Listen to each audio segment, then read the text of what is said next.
The girls are looking up, and I look behind me, and there's like 10 people in the waiting room. They're all looking. Everybody's looking around, and I went, oops, sorry, I forgot to put it on vibrate.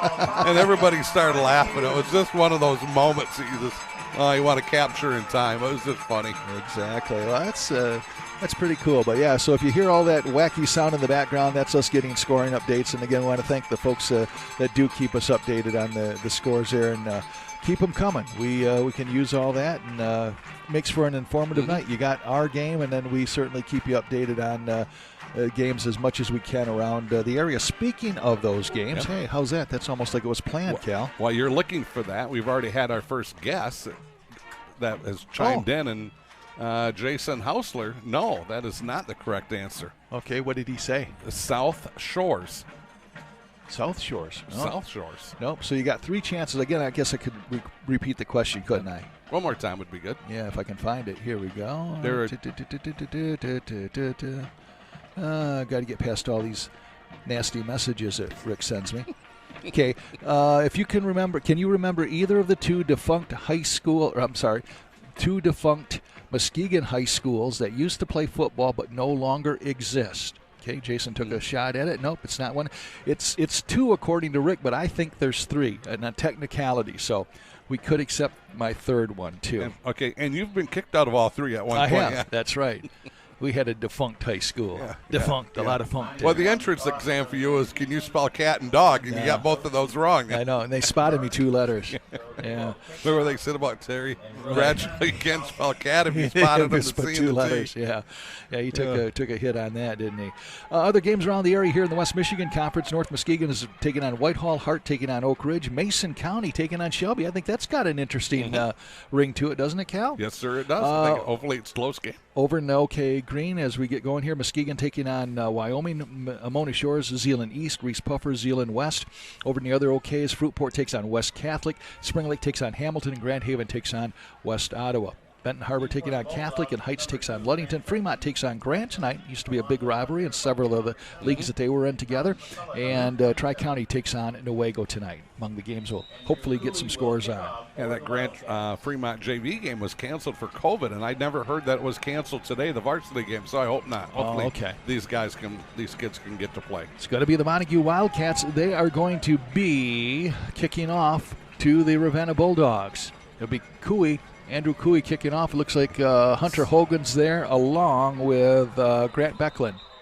What, the ball fell off the tee? I'm assuming. Yep. Hogan is the deepest of the deep. He's the deepest of the deep? He's the deepest of the deep. Looks like Tom McCullough is out there as well, so yes, you got sir. 3 of them.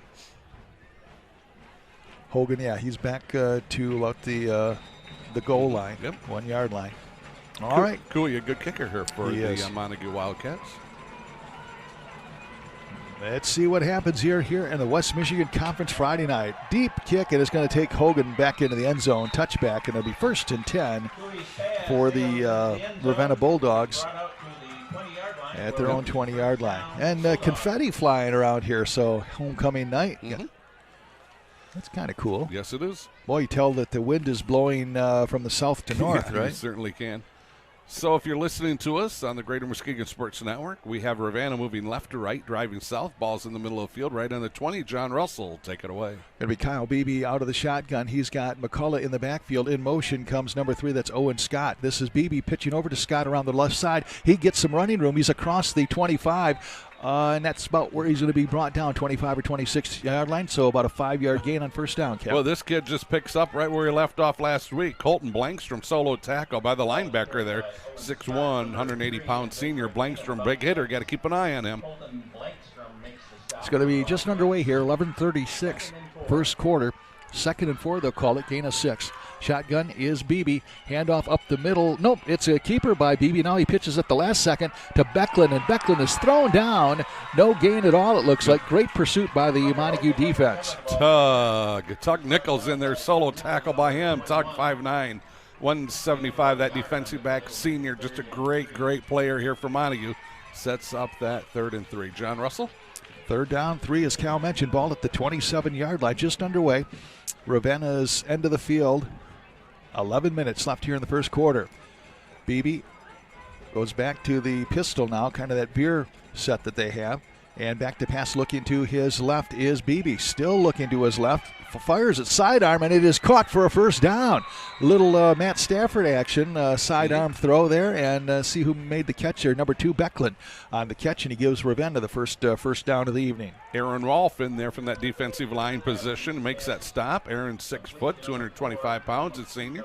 Nice pitch and catch there by the Bulldogs, and once again, and their first down of the evening here for the Bulldogs. No huddle offense as Ravenna trying to pick up the tempo here. 2 receivers in the slot, 1 wide out here. Here's a little jet sweep. Oh, that is Hunter Hogan, and he is met by Brassfield, and Brassfield plants him after maybe a yard gain, maybe. Rodney Brassfield at 6'3", 231, that junior. You got to keep an eye on him and Colton Blankstrom. They're some of the bigger hitters here for the Montague Wildcats, and Rodney with a nice, beautiful solo tackle. Yeah, and isn't Blankstrom just a junior, I think? Yes, sir. Yeah, played a heck of a year last year as a sophomore in that state championship team. Nope, he's a senior. Oh, is he? Yep, Okay, he then is. it was John. We got a flag down here. Let's see what that is. Yep. Colton Blankstrom is a 6 foot, 180 pound senior. I think maybe you were thinking of Jarka, because Jarka that could have been. Yeah. It had all those interceptions. He had nine interceptions on the season, 3 in one game, didn't he? Right. The illegal procedure against Ravenna, so they shoot themselves in the foot there, brings it back to about the 32-yard line. So it's going to be second down now and about 15.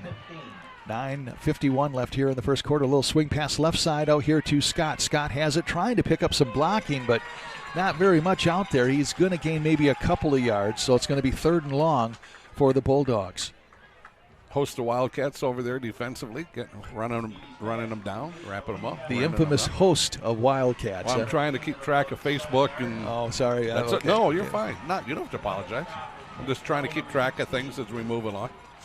More people are writing more Cal, less John. Yeah. 2 wideouts right side, 2 wideouts left side.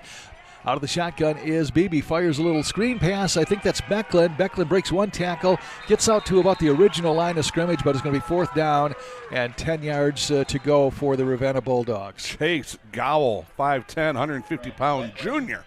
Defensive back in on that stop defensively for the Wildcats.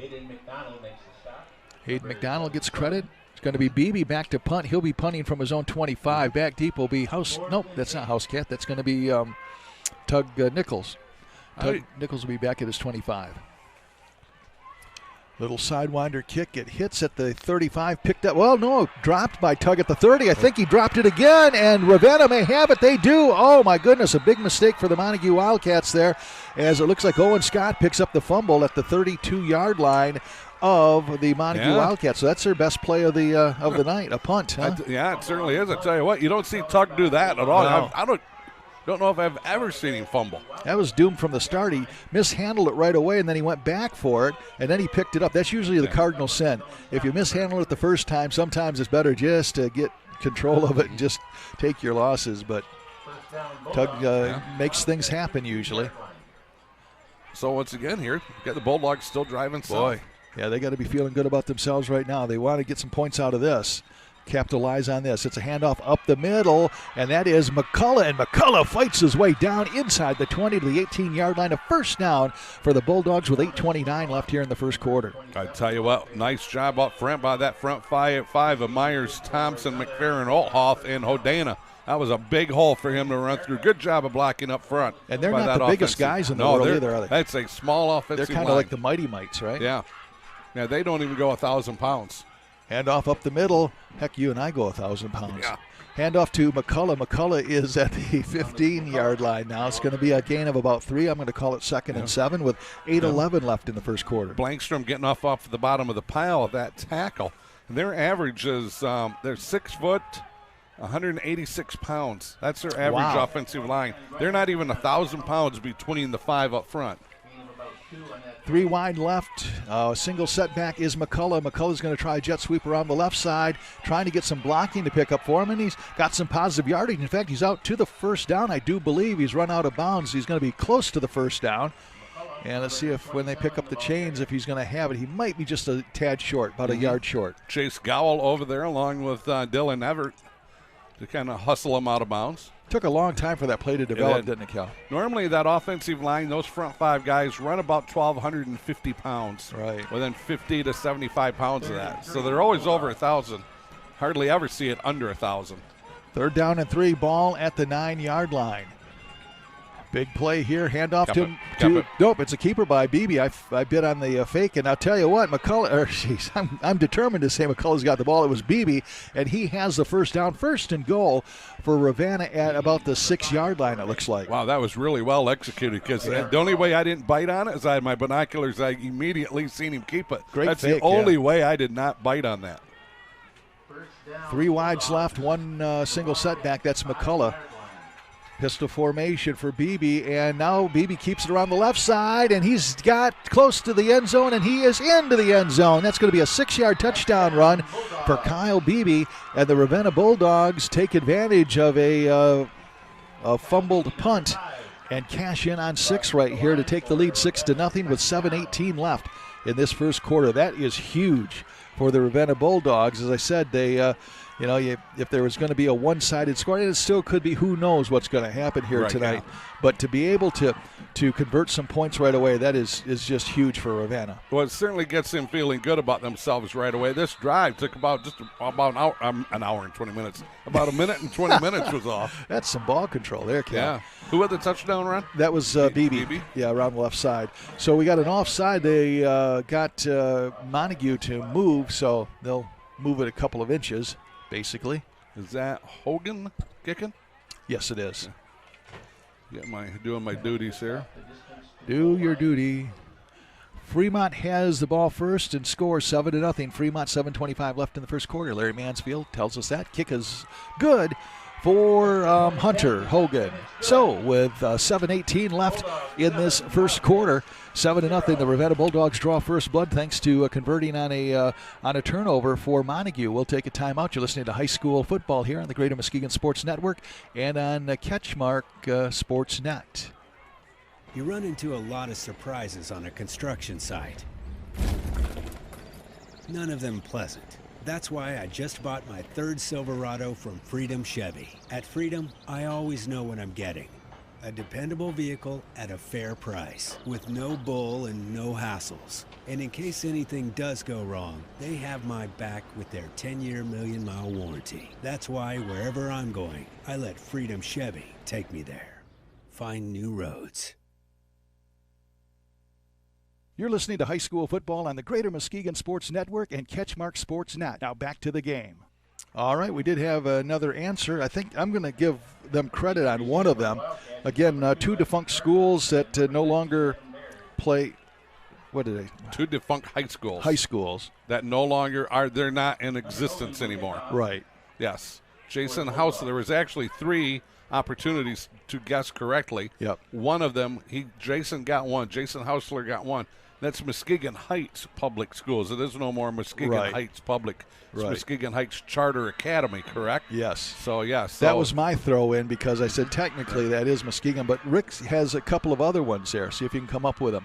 Oh, another fumble, but it's picked up by number 2 for Montague. That is going to be Spencer Anderson. Hey, he's. Well, I wonder if that's really who that is. Oh, it's okay. Isaac. Oh, you know what? I'm looking at the wrong. That's what I usually do. I'm looking at the wrong team. It's Isaac Jarka. Yeah, there we go. Yeah, that's what I usually do. I bounce said, wait back a minute, and forth. Spencer. Yeah. See, he was plays for Oak Ridge for one thing. What would he be doing here? And he was injured. So it's that's going to be Isaac Jarka brings it out to the 42-yard line, 1st and 10. So Montague has excellent field position. Handoff to Dylan Everett. He's juking his way, but only a yard or so before the Ravenna Bulldogs team tackle him there, right? Just about, a yard in from the line of scrimmage. Yeah, looks like there for them, Althoff and McFerrin were just 2 of the Bulldogs that were there making that tackle. If you're listening to the Greater Muskegon Sports Network, one word at a time, Calvin. We have Montague's got the ball. They're moving right to left, driving north. Ball's in the far hash mark. 2nd and 9, ball at the 44-yard line, just inside Montague territory. Out of the shotgun is Andrew Cooey. He is going to hand off again, this time again to Dylan Everett. Everett goes left, then he tries to come back right, and again Ravenna has a big nasty surprise for him as they will gain no yardage at all, and you're looking at 3rd and long now. I tell you what, Brandon McFerrin, that 6 foot, 185-pound linebacker, doing a really nice job of just almost waited for him to come back, a.k.a. Barry Sanders. He thought he's going to come back to me, and he did, and he makes a great solo tackle. 3 wideouts right side, 1 wideout left side. Out of the shotgun is Cooey. Cooey now feels the heat. Here comes the blitz. Just dumps it off to Everett. Everett's at midfield. He has a first down as he's inside Ravenna territory to the 41-yard line. My goodness, Cooey was all but down. I don't know who that was that was blitzing him, but almost gave it away, and he just kind of fired it in desperation, and Dylan Everett saved his bacon there. He certainly did. Keegan Swan makes that solo tackle. Keegan at 5'10", 170 pounds. Good job by Keegan of getting on his horse and running him down, because Dylan's not easy to catch from behind. You know, they haven't moved the chains yet. And now they do. Okay. I think we might have had a flag for sideline warning. Okay. Yeah, against Ravenna, so no penalty, just the warning. Okay. What if you get 2 of those? Is that then you get a penalty? Yep. 1st and 10, ball at the 41. Some escapability for Andrew Cooey. 5:54 left first quarter. 7-0 Ravenna with the lead, but Montague's trying to answer here. And it's a handoff to Dylan Everett. He goes around the left side. He's at the 40, down to the 35, inside the 35 to about the 33-yard line, and he is close, about it within a yard of another first down. Brandon McFerrin and number 27, Thomas McCullough, in on that stop. We have a score here. Got to get to it. Muskegon 7, Wyoming nothing. No surprise there. Ludington 6, Muskegon Heights nothing. I think that's going to be a pretty high score for Muskegon, don't you? Yes, sir. 2nd and 1, ball at the 32-yard line. Cooey fires it over here to the right side to Tug Nichols. Nichols spins and twists, and I'll tell you what, he is doing all he can to get the 2 yards or the 1 yard he needs, and Ravenna just was not giving any ground, were they? No, they're not. With the exception of one play where they got that first down, Ravenna's played lights out here on defense on this drive. Zeke Thompson makes the tackle, John. In fact, Nichols, in his quest to try to get a little extra yardage, might have lost about a half a yard there. So it's going to be 3rd down. You got to still call it officially 1. Ball at the 32. Tug's always going to battle for more. Oh, he is. Gowles wide to the right side. Nichols and Reese Taylor wide left side.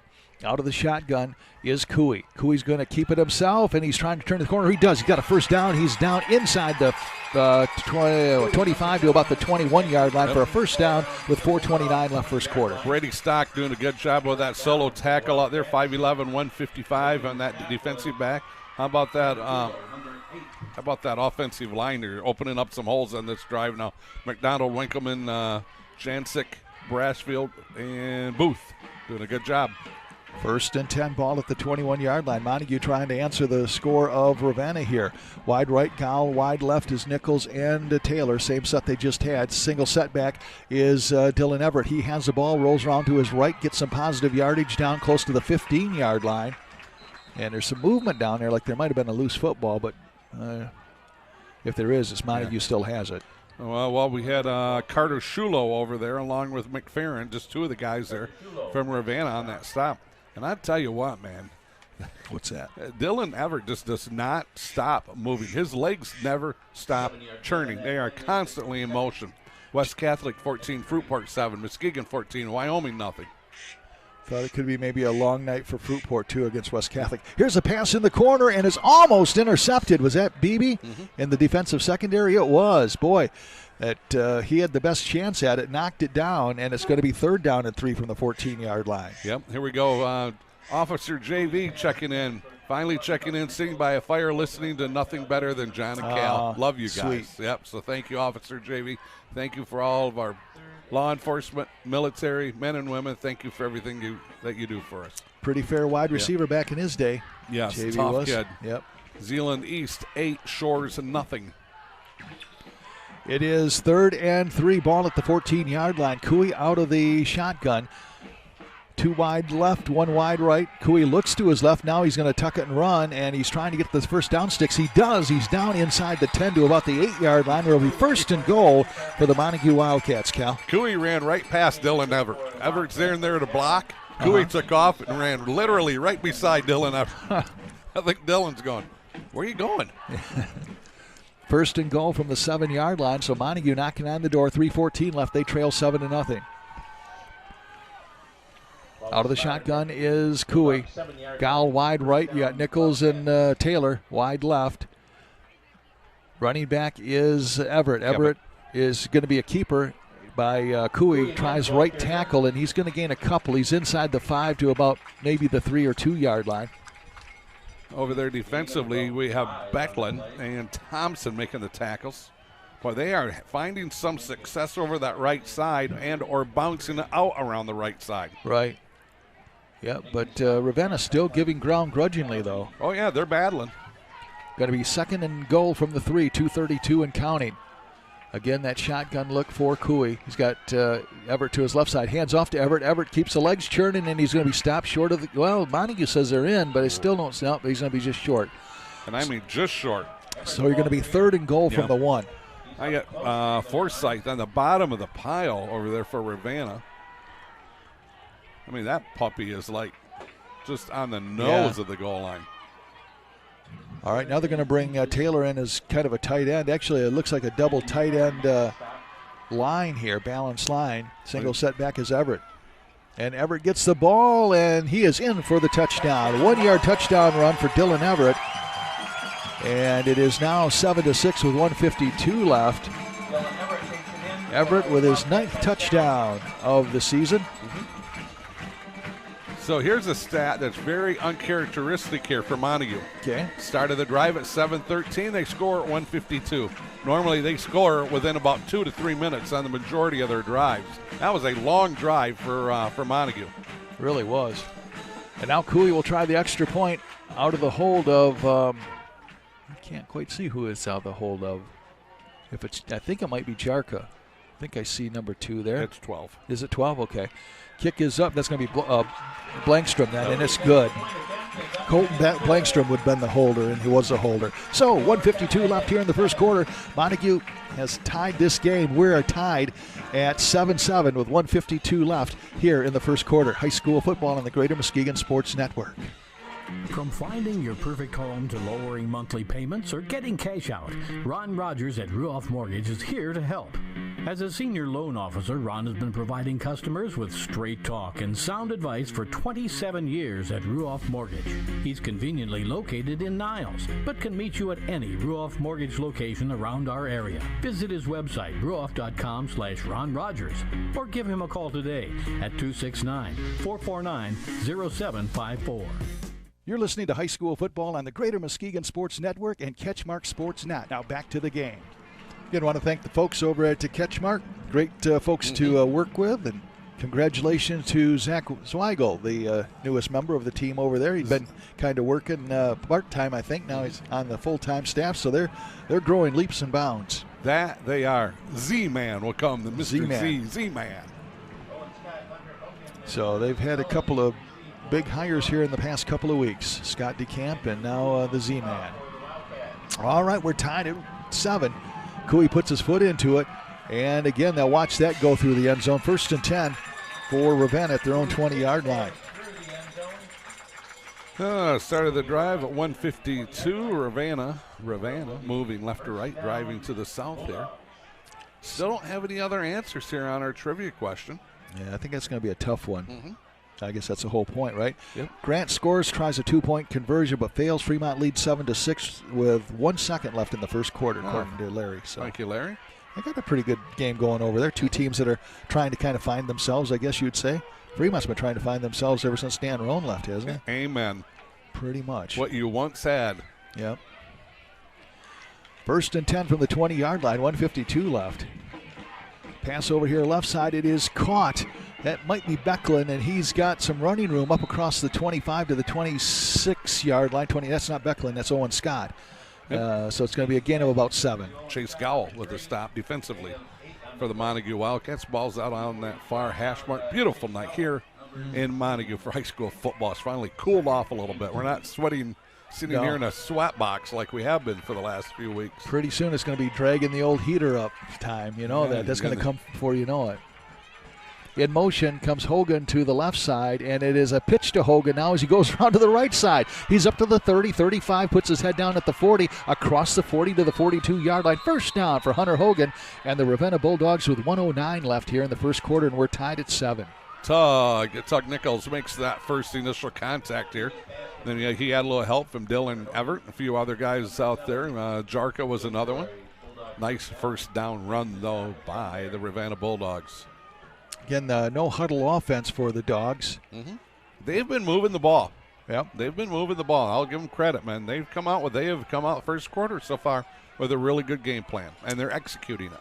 Becklin and Hogan wide left, wide right is Scott. He now comes in motion to the left side. And it is going to be a jet sweep, flags down, jet sweep for McCullough. And McCullough gets about 4 yards, but I think this will come back.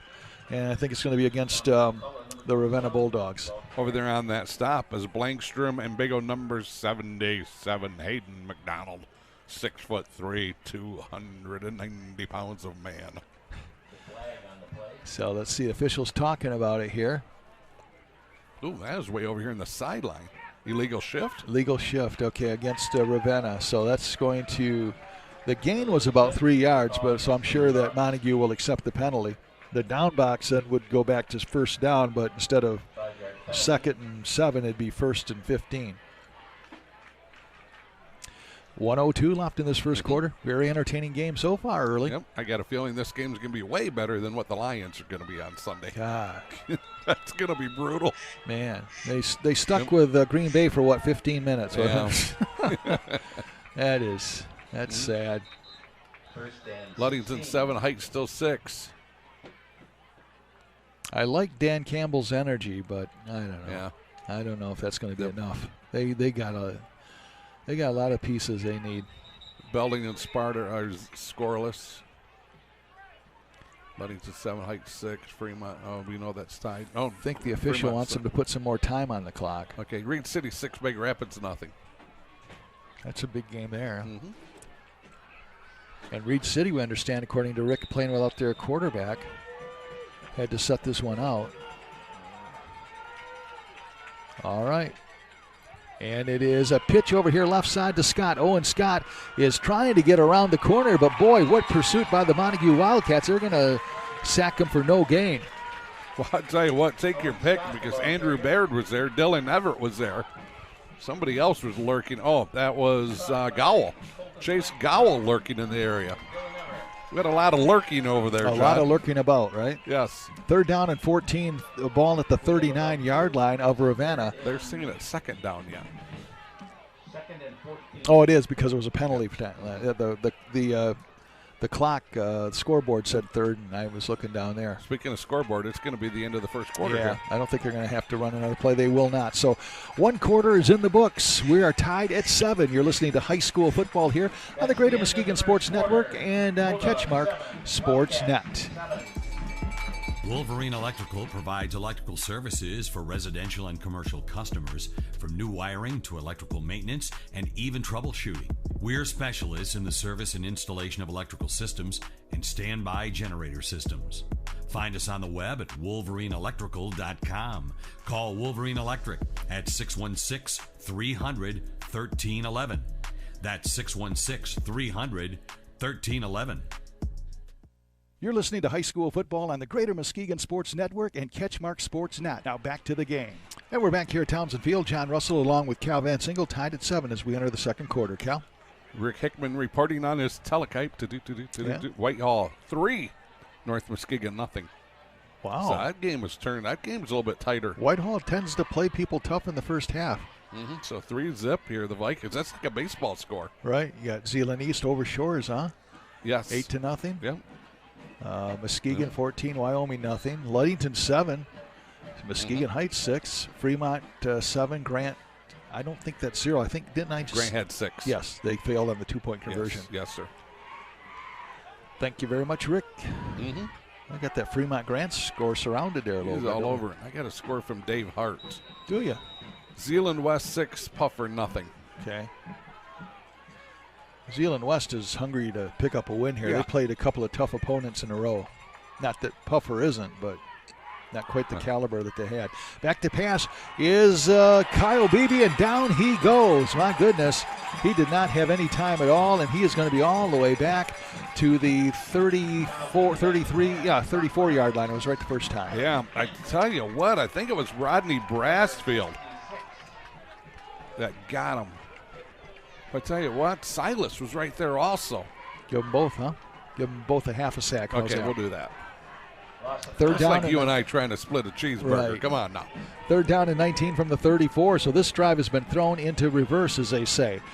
Beebe out of the shotgun, 3 wides right, 1 wide left. And here comes a rush again, a little dump-off pass. It is caught by McCullough. He's at the 35. He jukes at the 40. He's at the 45-50. Puts his head down, and he's inside Montague territory. And that is going to be close to a first down, Cal. Yeah. Let's see where they spot this. Tug Nichols comes over and puts a big hit on him. And I'll tell you what, Ravenna got away with the push in the back. Yeah, they did. They got just enough for the first down. Wow. It's quick thinking by Beebe, and then kudos to McCullough for coming back for it. They threw that little delayed screen pass Montague did on Ravenna and got a first down. Ravenna returns the favor. So 1st and 10 now, ball at the 47-yard line of Montague. We're tied at 7, 11-14 left here in homecoming night at Townsend Field in Montague. Ravenna moving right to left, driving north, John. 2 wides either side. This is Beebe pitching to McCullough. Tom McCullough now is got some running room. He's down to the 40, 35. Look out now. He's at the 25, 20, 15, 10. He's down to the 5, down to the 3, down to the 2-yard line before he's thrown out of bounds. First and goal for the Ravenna Bulldogs, and that was pretty much all Tom McCullough. Got some good blocking. But yeah, I tell you what, he turned the corner, cut it back up inside, and he was gone. Isaac Jarka, I don't know if you noticed, he tackled the wrong guy because they had 2 guys running right there. Jarka caught up to the guy, caught up to someone, tackled him. He didn't have the ball. Wow. So it's what a great play by the Ravenna Bulldogs. Well, my goodness, well executed. First and goal from the 2-yard line, a handoff up the middle, nothing going there though. So it's going to be a second down and still about 2 yards, 1.5 for a touchdown. 10:57 left. We're tied at 7. Yep. We have Aaron Rolfe on the bottom of the pile here for the Montague Wildcats.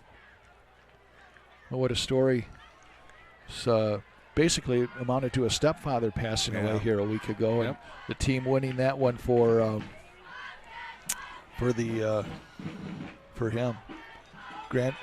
West Catholic 21, Fruitport 7 we have, Arlene says. It's keeper by Beebe, and he is not going to get in there. In fact, he may have lost a yard back to the 2. That's kind of where they were. Tug out there along with Rodney Brassfield. Rodney gets up a little bit slow, a little shook up. He'll be okay. Goal line defense here for the Montague Wildcats. Going to be 3rd down and goal. Have they thrown a pass? Yeah, who Ravenna? Yeah, they had that. Remember, they set McCullough up on this one. That little screen pass. Right. I think they've had a couple of passes actually. Yeah, that screen pass, right. Owen Scott in motion, handoff to McCullough, and he's met in the backfield for a loss. Oh my goodness! And now you're looking at 4th and now they're all the way back to about 3 yards. Well, I tell you what, Rodney Brassfield leading the charge defensively. Great defensive stand here so far through 3 plays for the Montague Wildcats. And now Justin Ego has a decision to make. Does he go for the field goal, which is well within range of Hunter Hogan, and his team has been knocked back from the goal line basically. So what do you do now? I think they're going for it. Look like it, yeah. Wonder if they do a hard count, try to get them to jump off sides to get a little bit closer. 'Tis a possibility. McCullough in the backfield, 2 wides left. And it's going to be a counter play here to Hunter Hogan. Reverses his field, and he is not going to get in the end zone. The defense holds for the Montague Wildcats. I tell you what, somebody turned that back up inside, and I think it was Aaron Rolfe that did that. Because they wanted to sweep that out to the left, and I think that was Aaron that forced that to go back to the right. Boy, that's could be a momentum changer there for, you don't make it in there. Your Daubers are down if you're Ravenna. 4 cracks at it inside the 3-yard line? Mm-hmm. Silas doing a nice job of making that initial contact, wrapping him up and bringing him down. He had a little bit of help there. But now the Montague 98 yards away. And now we have Cooey in the end zone. He's going to hand off to Dylan Everett, and Everett pushes out to, wow, man, second effort, excuse me, got him out to about the 5-yard line. Well, I tell you what, they bent Dylan back. He's getting up, so he's okay, it looks like. Yeah, the official went, there was a kid, Ravenna kid, they had him down. Yeah. And then he grabbed Dylan and bent him backwards. The official blew the whistle again, and then he immediately went and talked to him. 2nd and 5. Ball is on the 6, 8:23 and counting. Cooey out of the shotgun. He's got Everett standing next to him, 2 wide to the right, 1 wide to the left, and it is going to be Everett again. Everett's got the first down, and look out. He's up to the 30. He's got one man to beat. He's at the 40, 45, 50. At the 45, he could not shed whoever it was. If that's not Jarka, I'm sorry. That's Becklin. Yes, got the wrong guy. But yeah, Becklin. Give Becklin credit. He stayed right with him and brought down Dylan Everett. Everett doesn't usually get caught from behind. No, but and I was never a running back. But Everett kept looking back. I almost wonder if he just would have flat, just went, gave it everything he had running straight. Because they say when you run straight and pump your arms, so they say, I don't know. But you're that much faster. But hey, credit Grant Becklin there to chase down Everett. You're right, not many people do. And it's going to be 1st and 10 at the 45-yard line of Ravenna. Here's a handoff again around the right side, or actually up the middle. And that was number 13. That's going to be Baird on the carry, Adam Baird. It's going to be 2nd down at about 9. Reed City 6, Wake Rapids nothing. Muskegon 21, Wyoming nothing. Oak Ridge 13, Hart nothing. Hamilton 7, Spring Lake nothing. Central Montcalm 7, Chip Hill zip. White Cloud 7, Morley nothing. We got a lot of nothings going on. Holton 14, Lakeview 6, Zeeland East still 8, Shores nothing, Zeeland West 6, Puffer nothing. John? Did you have Muskegon 21, Wyoming nothing in that? Yes, I did. Yep. And now we have a handoff up the middle, and that did not fool anybody. Nope. Whitehall 3, North Muskegon still 0, Grand Rapids West Catholic 21, Fruitport 7. So Fruitport got on the board. So that was Cooey on the keeper. Now it's going to be 3rd and 10. Ball back at the 45-yard line inside Ravenna territory. Now it's Ravenna's time for their defense to try to come up big here. We're tied at 7:04 left here in the first half. John Russell, Cal Van Singel, great to have you along with the gang from Greater Muskegon Sports Network and CatchMark SportsNet. Cooey hands off to Dylan Everett. Everett's at the 40, puts a spin move on and fights his way. Well, he's got to get to the 35 for a first down. He wound up there, but let's see if they're not going to say a knee touchdown before. Yeah, it's going to be 4th down and about 1. John, if you want to run the ball, let's go right up behind the big guy, Hayden McDonald, 6'3", 290, that center. Also, you got Winkleman there at the left guard, and also Silas over there at right guard. Ran out right in behind all 3 of those guys. Great positive yardage for him. And Coach Dennett's going to say, hey, we're going to go for it. 4th and 1. They have to get to the 35, so they're officially at the 36-yard line. And it's a handoff to Dylan Everett. He's in for the first down all the way down to the 33-yard line. So 1st and 10 for Montague, 6:14 left. We're tied at 7. Well, if you don't want to run in between the center, go out to that left side, and there's Rodney Brassfield. Rodney will move people out of the way. But tell you what, they have such a good offensive line. Stellar. Going to have Taylor and looks like Nichols to the left side. Right side will be Gow. Dylan Everett, the running back, and Cooey, of course, at quarterback. Slot left will be Blankstrom, Cal. Zeeland West 14, Puffer nothing, 8:51 left to go in the second. And it is going to be a handoff to Dylan Everett. And, boy, Dylan Everett using number 2, that is Becklin, as a blocking sled kind of, and moving him backwards. Oh, my Lord. And gets about 4 additional yards when just one-on-one. You think the old house cat's done squats before? I think so. Because he got up under Becklin, and he took him right backwards. That's why you can't go high to tackle those guys. You got to go low on somebody like Everett. Take those legs out from underneath them. Got to be 2nd and 3, gain of 7. And that last 4 yards was all Dylan Everett there. There was a flag down, but the official picked it up. All right, same set that we had. You have Taylor and Nichols, wide left, wide right, Gow. Everett standing next to Cooey. Blankstrom slot left side. Looking to his left is Cooey over the middle. Coming back for it's Nichols. He has it at the 12. He's got it down to the 10, down to the 5, and he's into the end zone for a touchdown. Boy, nice move around the 12-yard line to clear traffic. And the Montague Wildcats have extended their lead now, 13, or taken the lead, I guess I should say, 13-7 with 5:11 left here in this first half.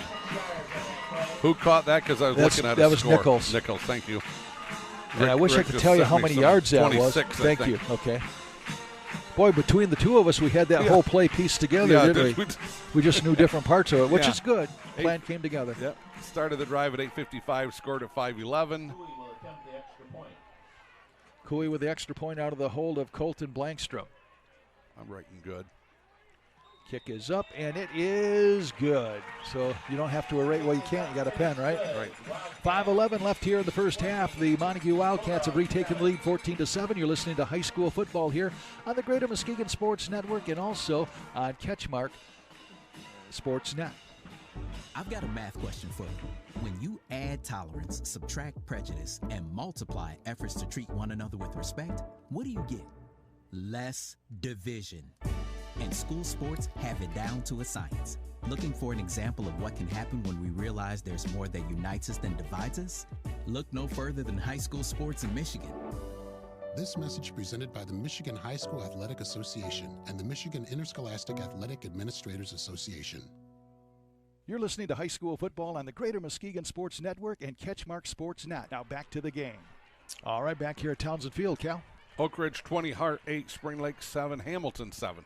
Rick Hickman reporting. All right, thank you, Rick. Arlene's also keeping us updated on scores, and we got Larry Mansfield over in Fremont. Haven't heard anything from that for a while. And Dave Hart is at Zeeland West 14, Puffer nothing. Thank you, Dave Hart. From Muskegon Sports, Muskegon Sports.com, I believe. I believe so, yes. Got a lot of things to remember. And there's been a little movement this year in the last couple of months of trying to remember, and then with the addition of MuskegonSports.com. And a year older for us all. Yeah. Right? That all adds up. Cooey puts his foot into it, and he has kicked. That's going to be a little issue. Wind kind of holds it up there, and I believe this is Becklin bringing it across the 20-20. But look out. He's a 35-yard line, and he's taken out of bounds at about the 40-yard line. That wasn't Becklin either. That was Hunter Hogan, I do believe. Okay. So started the drive at 5:03.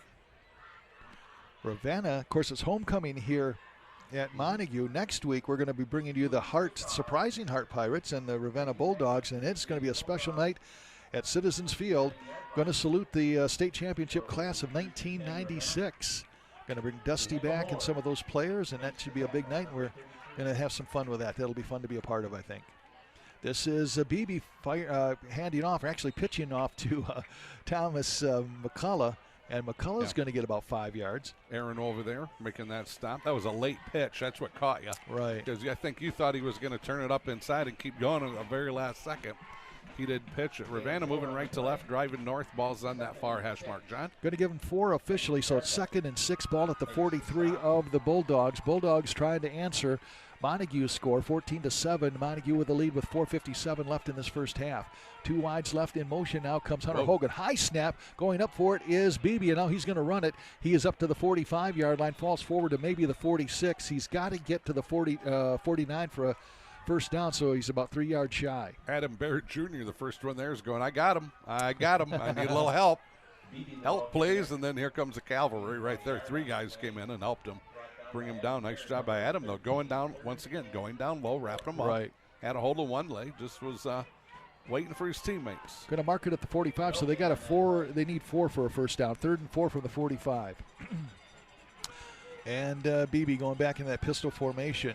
McCullough standing behind him, 3 wide to the right. Here's a pass over, swing pass. Oh! Incomplete. Pick up the ball just in case it's live. Yeah, that's right. They're kind of celebrating. We got a guy. He's down. Yeah, the kid's down. The receiver that was the ball and the defender made it right. Who was that? I'm trying to get a number. Yeah, he stood up. 3. Oh, that's Owen Scott. Yeah, he got hammered. He did on a good, clean. Perfectly clean. Tug Nichols. Wicked hit. Well, Scott DeCamp had Colton Blankstrom with a hit of the week in his little survey that he did. I think Tug's going to be Tug's going to be right there for play of the week also. Yeah, Tug separated the football and a lot of things on that one, huh? Ribs, internal organs. Right. 4th and 4 from the 45, punting situation for Beebe.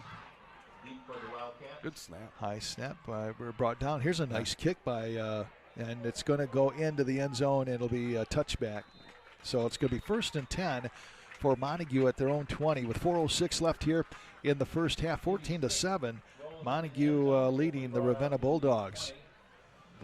Montague trying to keep pace here. They are in first place officially in the West Michigan Conference. They got their sights set a couple of weeks down the line to the Whitehall battle. Week 8. Yeah, we'll be there for that one.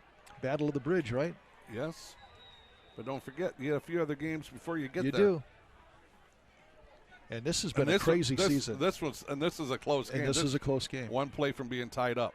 And back to pass is Cooey. Faked the handoff, and it was tipped by Ravenna. Cooey, nice fake on the handoff, but the ball never got enough altitude. It's going to be 2nd and 10.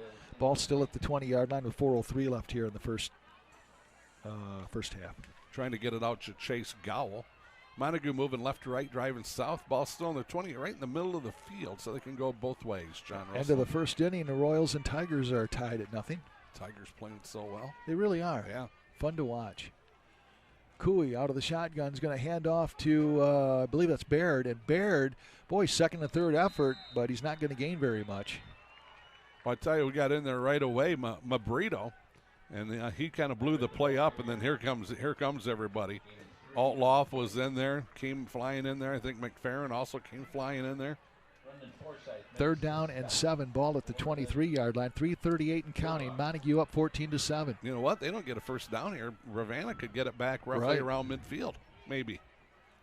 Cooey out of the shotgun's got Everett standing next to him, 2 in the slot and 2 wideouts. Everett moves to the right side of Cooey. Cooey is going to keep it, and he's running for his life, getting what he can. It's not going to be a first down. Fights his way to the 29. He has to get to the 31 for a first down. Mabrito over there making the tackle. Also Forsythe. So 4th down and about 2 or 1.5 with 3:03 left. Kingsley 8, Grayling 6. Wow. Cadillac 6, Gaylord nothing. You get North Country scores, huh? Yes, I am. Good for you. Muskegon's still 21-0 over Wyoming. That one's closer than what I thought it would be. Zeeland East 16, Mona Shores, what have I got here? Mona Shores 14, 2nd quarter. Wow. Mona Shores lives on the edge, do they not? Yeah, they really do. That's Arlene giving us that one. Thank you. 4th down and 1 yard to go for Montague. They are inside their own territory, so they don't want to get too cute about this, but they're going to take a timeout and talk it over. We'll take a timeout with 2:25 left here in this first half, 14-7. Montague on top. You're listening to high school football here on the Greater Muskegon Sports Network. Wolverine Electrical provides electrical services for residential and commercial customers, from new wiring to electrical maintenance and even troubleshooting. We're specialists in the service and installation of electrical systems and standby generator systems. Find us on the web at wolverineelectrical.com. Call Wolverine Electric at 616-300-1311. That's 616-300-1311. You're listening to high school football on the Greater Muskegon Sports Network and CatchMark SportsNet. Now back to the game. Back here at Townsend Field, John Russell, Cal Van Single, and Coach Dennett wanted to talk this one over. They were looking like they were going to go for it, and they still may. But boy, I'll tell you what, you're 4th and 1, and you're at your own 29. Got to get to the 30. That's big boy territory or big boy call right here. That certainly is. But I tell you, how often do we see them get stopped? Yeah. I mean, yeah, you got so many great athletes on that team. You got Dillon. I mean, Dillon never gets stopped at the line of scrimmage. Well, they're lined up like they're going to go for it, but is this going to be the hard count and then maybe a punt from it? Or are they actually going to go for it? No, they're going for it. Handoff up the middle, and they got the first down. I think that's Dylan Everett, I'm going to say. Yeah, you got to follow the big guy. You got to follow Hayden McDonald. Hayden McDonald in there. What do they call him, Haystack? Haystack, yeah. Mabrito over there, just one of them making the stop defensively. 1st and 10 now. Ball at the 32-yard line. So Gutsy call, roll of the dice by Dennett. You don't make that, and boy, I'm not going to say a world of hurt, but you haven't done yourself any favors, put it that way. Putting a lot of pressure on your defense. Yeah, Cooey's going to roll to his right. Little intercepted. Oh! And this is number 54 on the interception. He's going to be tackled. It's Zeke Thompson, the wrestler and football player. He's at the 25-yard line. Man, he stepped right in front of the intended receiver. It's probably either Taylor or Nichols over there. Yeah. And stepped right in front of it and took it for his own, didn't he? That he did. Remember when I said just a moment ago, you're one play away from turning this game around? Right. Yeah, there was your play right there. Good job by Thompson with that interception. Read that play perfectly. So 1st and 10 for the Bulldogs at the 25 of Montague. Bulldogs trailing by 7, 14-7, 1:56 left. You have Bulldogs with all 3 timeouts remaining. Montague with 2. Beebe out of the pistol. He's going to hand it off to McCullough's going to try the sweep, the jet sweep to the left side, and not much happening. No gain and perhaps a half a yard loss. Got to figure out who. Tugs out there defensively. So it's going to be 2nd and 11, 1:35 left. Updates, but nothing new. Okay. Wide left side is number 2, that's Becklin. Wide right side is Mabrito. And this is going to be Beebe pitching off to number 7, Hunter Hogan. He's spinning at the 25, still on his feet at the 20, inside the 20 to the 18-yard line, and he is going to be a couple of yards. But nothing new. Okay. Wide left side is number 2, that's Becklin. Wide right side is Mabrito. And this is going to be Beebe pitching off to number 7, Hunter Hogan. He's spinning at the 25, still on his feet at the 20, inside the 20 to the 18-yard line, and he is. This voice coming out of nowhere, I couldn't see you. Going to be 3rd down and 2 from the 17-yard line. Big 3rd down play here, but I'm guessing 4 down territory. Anyhow, it's a keeper by Beebe, and now Beebe's going to tuck it and run. He's up across the 15-yard line, and that will be a 1st down for Ravenna. So Kyle Beebe didn't look that pretty, but he got the job done. Yeah, Greiner again in there defensively making that stop. Boy, that play almost looked like it was a little bit of a broken play. Yeah. Got White. Hey, how you doing? Got our halftime guest. He's made it up here, Sean Nahedke. We'll talk to him in a second. We got Whitehall 13, North Muskegon nothing, 2nd quarter, Cal. Okay, so the Arlene Vikings passes starting that to one wake up. And we have a timeout on the field. We'll take a quick timeout and come back. It'll be 1st and 10 from the 13 when we come back. High school football here on the Greater Muskegon Sports Network. You run into a lot of surprises on a construction site. None of them pleasant. That's why I just bought my 3rd Silverado from Freedom Chevy. At Freedom, I always know what I'm getting. A dependable vehicle at a fair price with no bull and no hassles. And in case anything does go wrong, they have my back with their 10-year, million-mile warranty. That's why wherever I'm going, I let Freedom Chevy take me there. You're listening to high school football on the Greater Muskegon Sports Network and CatchMark SportsNet. Now back to the game. And we want to thank our new sponsor this year, Freedom Chevrolet. Chuck Clark, General Manager at Freedom Chevy. Drove by there the other day. I was going to stop in. I think I will next week. I get through Fremont a little bit more than I thought I did. Yep. So my youngest daughter, Ariel's cruising around in a Chevy Trax. Oh, took care of her, huh? Oh, yeah, Chucky did. You betcha. All right, 1st and 10, ball at the 13-yard line. You got Beebe out of the pistol formation. And now he's going to roll to his left, pitches over here to McCullough. McCullough's down to the 10, he's down to the 8, he's down trying to get to the pylon. Ravenna says he got it. He did, but they're going to say he stepped out of bounds at about or was helped out of bounds about the 5-yard line. Boy, Grant Becklin doing a nice job of blocking there. Helps him pick up additional yardage on that run. Becklin out there on that left wide receiver slot. Man, really helped him on that run. 26 seconds left here in the first half. 14-7. Ravenna knocking on the door. They trail Montague 2nd and 3 from the 6-yard line. So they can get a 1st down without a touchdown. Handoff up the middle. They're not going to get it that way, as not much happening there. Oh, thank you. So, hot dog. I appreciate that, Sean. The hot dog made it all the way into me. 2nd and 3, ball at the 6-yard line. 19 seconds left, and we got another timeout called on the field. We'll take a quick timeout here and come back for the final 19 seconds. It is Montague 14, the Ravenna Bulldogs 7. High school football here on the Greater Muskegon Sports Network and also CatchMark SportsNet. From finding your perfect home to lowering monthly payments or getting cash out, Ron Rogers at Ruoff Mortgage is here to help. As a senior loan officer, Ron has been providing customers with straight talk and sound advice for 27 years at Ruoff Mortgage. He's conveniently located in Niles, but can meet you at any Ruoff Mortgage location around our area. Visit his website, ruoff.com/Ron Rogers, or give him a call today at 269-449-0754. You're listening to high school football on the Greater Muskegon Sports Network and CatchMark SportsNet. Now back to the game. And some scores to pass along here. Grand Rapids West Catholic 28, Fruitport 7, second quarter, thanks to Arlene. And Larry tells us that Fremont leads Grant 7-6 at the half. Grant gets the ball to begin the second half. Thank you very much, Larry. So Hamilton 13, Spring Lake 7, and we're back under action here. All right, we got a 3rd and 3 from the 6. 19 seconds left. You have Ravenna does have one timeout remaining. This is Beebe rolling to his right, pitches to McCullough. Can McCullough turn the corner? Yeah, he does, but he doesn't get what he needs. Well, he's close to a first down. He needed to get 3. Let's see if he's going to get the first down. They're going to stop the clock to make sure where they're at here with 9 seconds left. What are you thinking there, Hawkeye? First down? Boy, it's going to be close.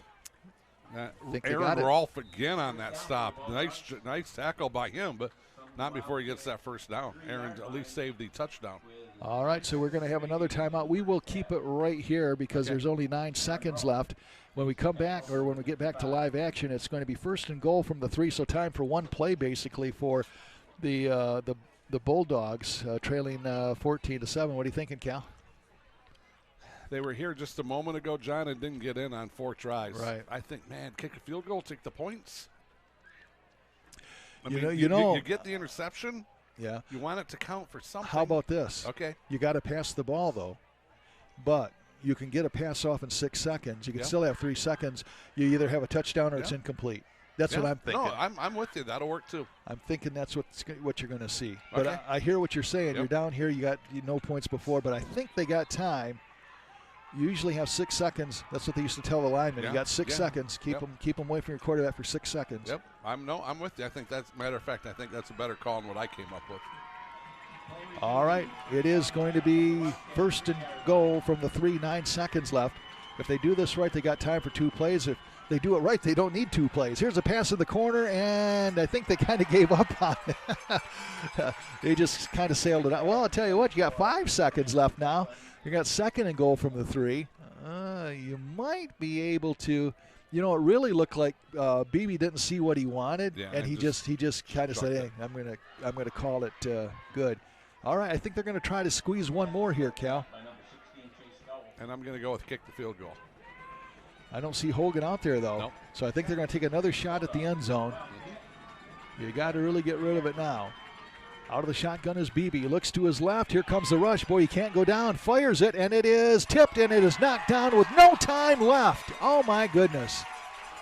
Well, we say it takes 6 seconds to run a pass play, and it was knocked and tipped in the air and incomplete. The Montague defense does hold on, so they'll go into the locker room here on homecoming night with a 14-7 lead. And if you kick 2 field goals, you're 14-13. Right, exactly. Ifs and buts and nuts. Candy and nuts, right? Yep. Something like that. Yes, sir. We'll take a break, come back, and we'll have a special alumni from the days of yore. We got Sean Hadke in the house here.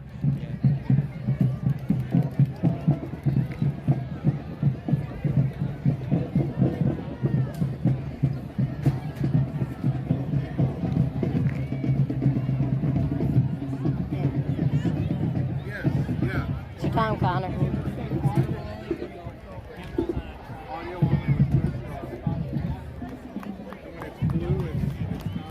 Some area scores for your enjoyment. Muskegon leads Wyoming 41-0.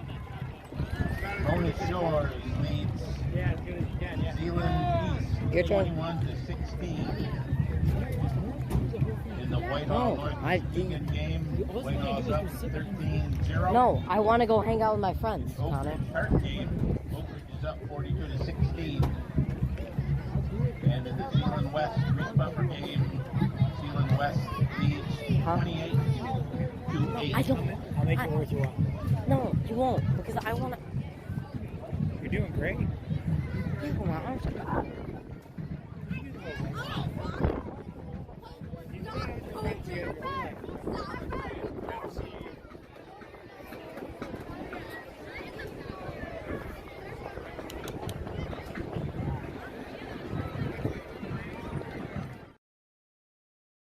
Yes, Central Montcalm 7, Chip Hills 0, White Cloud 7, Morley 0, Holton 14, Lakeview 6, Whitehall 13, North Muskegon nothing, West Catholic 34, Fruitport 7, Cadillac 6, Gaylord nothing, Kingsley 8, Grayling 6. And I texted my buddy who lives in the UP. I said, yeah, UP scores for us. Maybe like Engadine or the Flivers or the Hematites. Right. And he's, nope, I don't have anything tonight for you. Right. Hey, do we have an answer to our trivia question? We didn't get anybody guessing it right, but I'll we'll throw it out there and give you the answers that we had. It says the 2 defunct Muskegon high schools that used to play football but no longer exist. And the answers that Rick gave us was, of course, well, we came up with St. Mary's. That became Muskegon Catholic Central, so we're all right with that one. I came up with Muskegon Heights because technically there is no more Muskegon Heights. It's the Academy. You're correct. But then Rick had said Fruitport Faith Christian Conquerors. Don't remember that one off the top of my head. But those were the answers to our trivia question. Thank you all for playing along here. Would that have been like West Michigan Christian at one point? Might be. You're right. You know, because it's not Makes sense, Fruitport Calvary because they haven't been around that long. Right. But I wonder if that wasn't West Michigan Christian. Very well used to play football back in the day. Got a bit of a scoring summary here, Cal, that you can pass along to the listeners here in the final 50 seconds. It's a bit.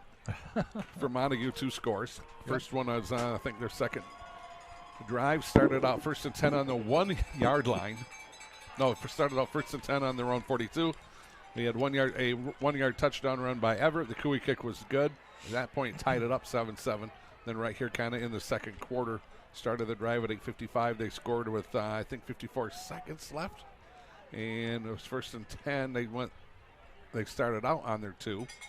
98 yards. Cooey to Nicholas with a 26-yard touchdown run. And a 26-yard touchdown pass. The Cooey kick was good. That gave them their 14 and the lone 7 points here so far for Ravenna. Second possession started the drive at 8:40, scored at 7:18. They started out 1st and 10 on the Montague 35 as Montague bobbled a punt. Beebe with a 4-yard touchdown run. The Hogan kick was good. That was actually the first score of the game. All right. This one's been close the whole way. What are you thinking here second half, Cal? Oh, man, I think both coaches have to make some good adjustments at halftime. I mean, Ravenna has been able to really play with Montague. They have. And they're one play away from tying this one up. Look back now, if you would have kicked the field goals, it would have been 14-13. Yeah. Yeah, the goal line defense for Montague has been the difference. Kickoff by Ravenna, and this one is going to hit at the 20, then kind of carry him off to the right side. It's fumbled. Oh, wait a minute here. They got a whistle before the fumble. Let's see. They're going to say that it was out of bounds. I didn't think it got out of bounds. No, me neither, but they did stop the play right around the 20-yard line. So I'm going to count that as a break for Montague because they were fumbling and bumbling a little bit on that one. Yep. So where are they setting the ball? About the 21-yard line, 1st and 10. So Montague will have it to start off with here. Montague moving right to left, driving to the north here. I want to thank Rick Hickman, our old friend, for providing the trivia question, a lot of the information and the updates, and Arlene doing a great job with that as well. Tigers trailing the Royals 1-0. They don't have an inning on that. I think it's like the 4th, if I'm not mistaken. Handoff up the middle. This is Dylan Everett. He loses the ball, and Ravenna has it. My goodness, Ravenna was destined apparently to lose the ball as they almost fumbled the kickoff, and now they did fumble, and Ravenna is knocking on the door. 1st and 10 at the 20-yard line of Montague. They scored on the first turnover, did they not? Yes, they did. They converted that, yeah. Carter Shulo came out of that pile with the ball. All right, so now the Bulldogs with some new life here, trailing 14-7 with 11:51 left. Beebe out of that pistol formation. He's got McCullough standing next to him. This is Hunter Hogan taking the handoff, jet sweep to the right side. Can he get around the corner? No, he jukes back inside. He's down to the 10-yard line, and he has a first down, about a 12-yard run for Hunter Hogan. It's going to be 1st and goal from the 10-yard line. Wow, what a nice play. Well designed, well executed out around that right side. Great blocking down there also by Ravenna. But this has been the toughest 10 yards it normally is in football, but especially for the Bulldogs. Everything has come to a screeching halt here within the 10-yard line, hasn't it, Cal? Yes, sir, it has. And this is Kyle Beebe running for his life. Gets it over to, and now we got a ball on the ground. I think that's a pass. And it is going to be a turnover to Montague. It was I guess it was a pitch. They're going to call it a pitch to McCullough. McCullough had some problems with it, and it's going to be a turnover right back over to Montague, and they're going to have the ball 1st and 10 at their 18-yard line. Wow. Didn't you think that was a forward pass? Looked like it.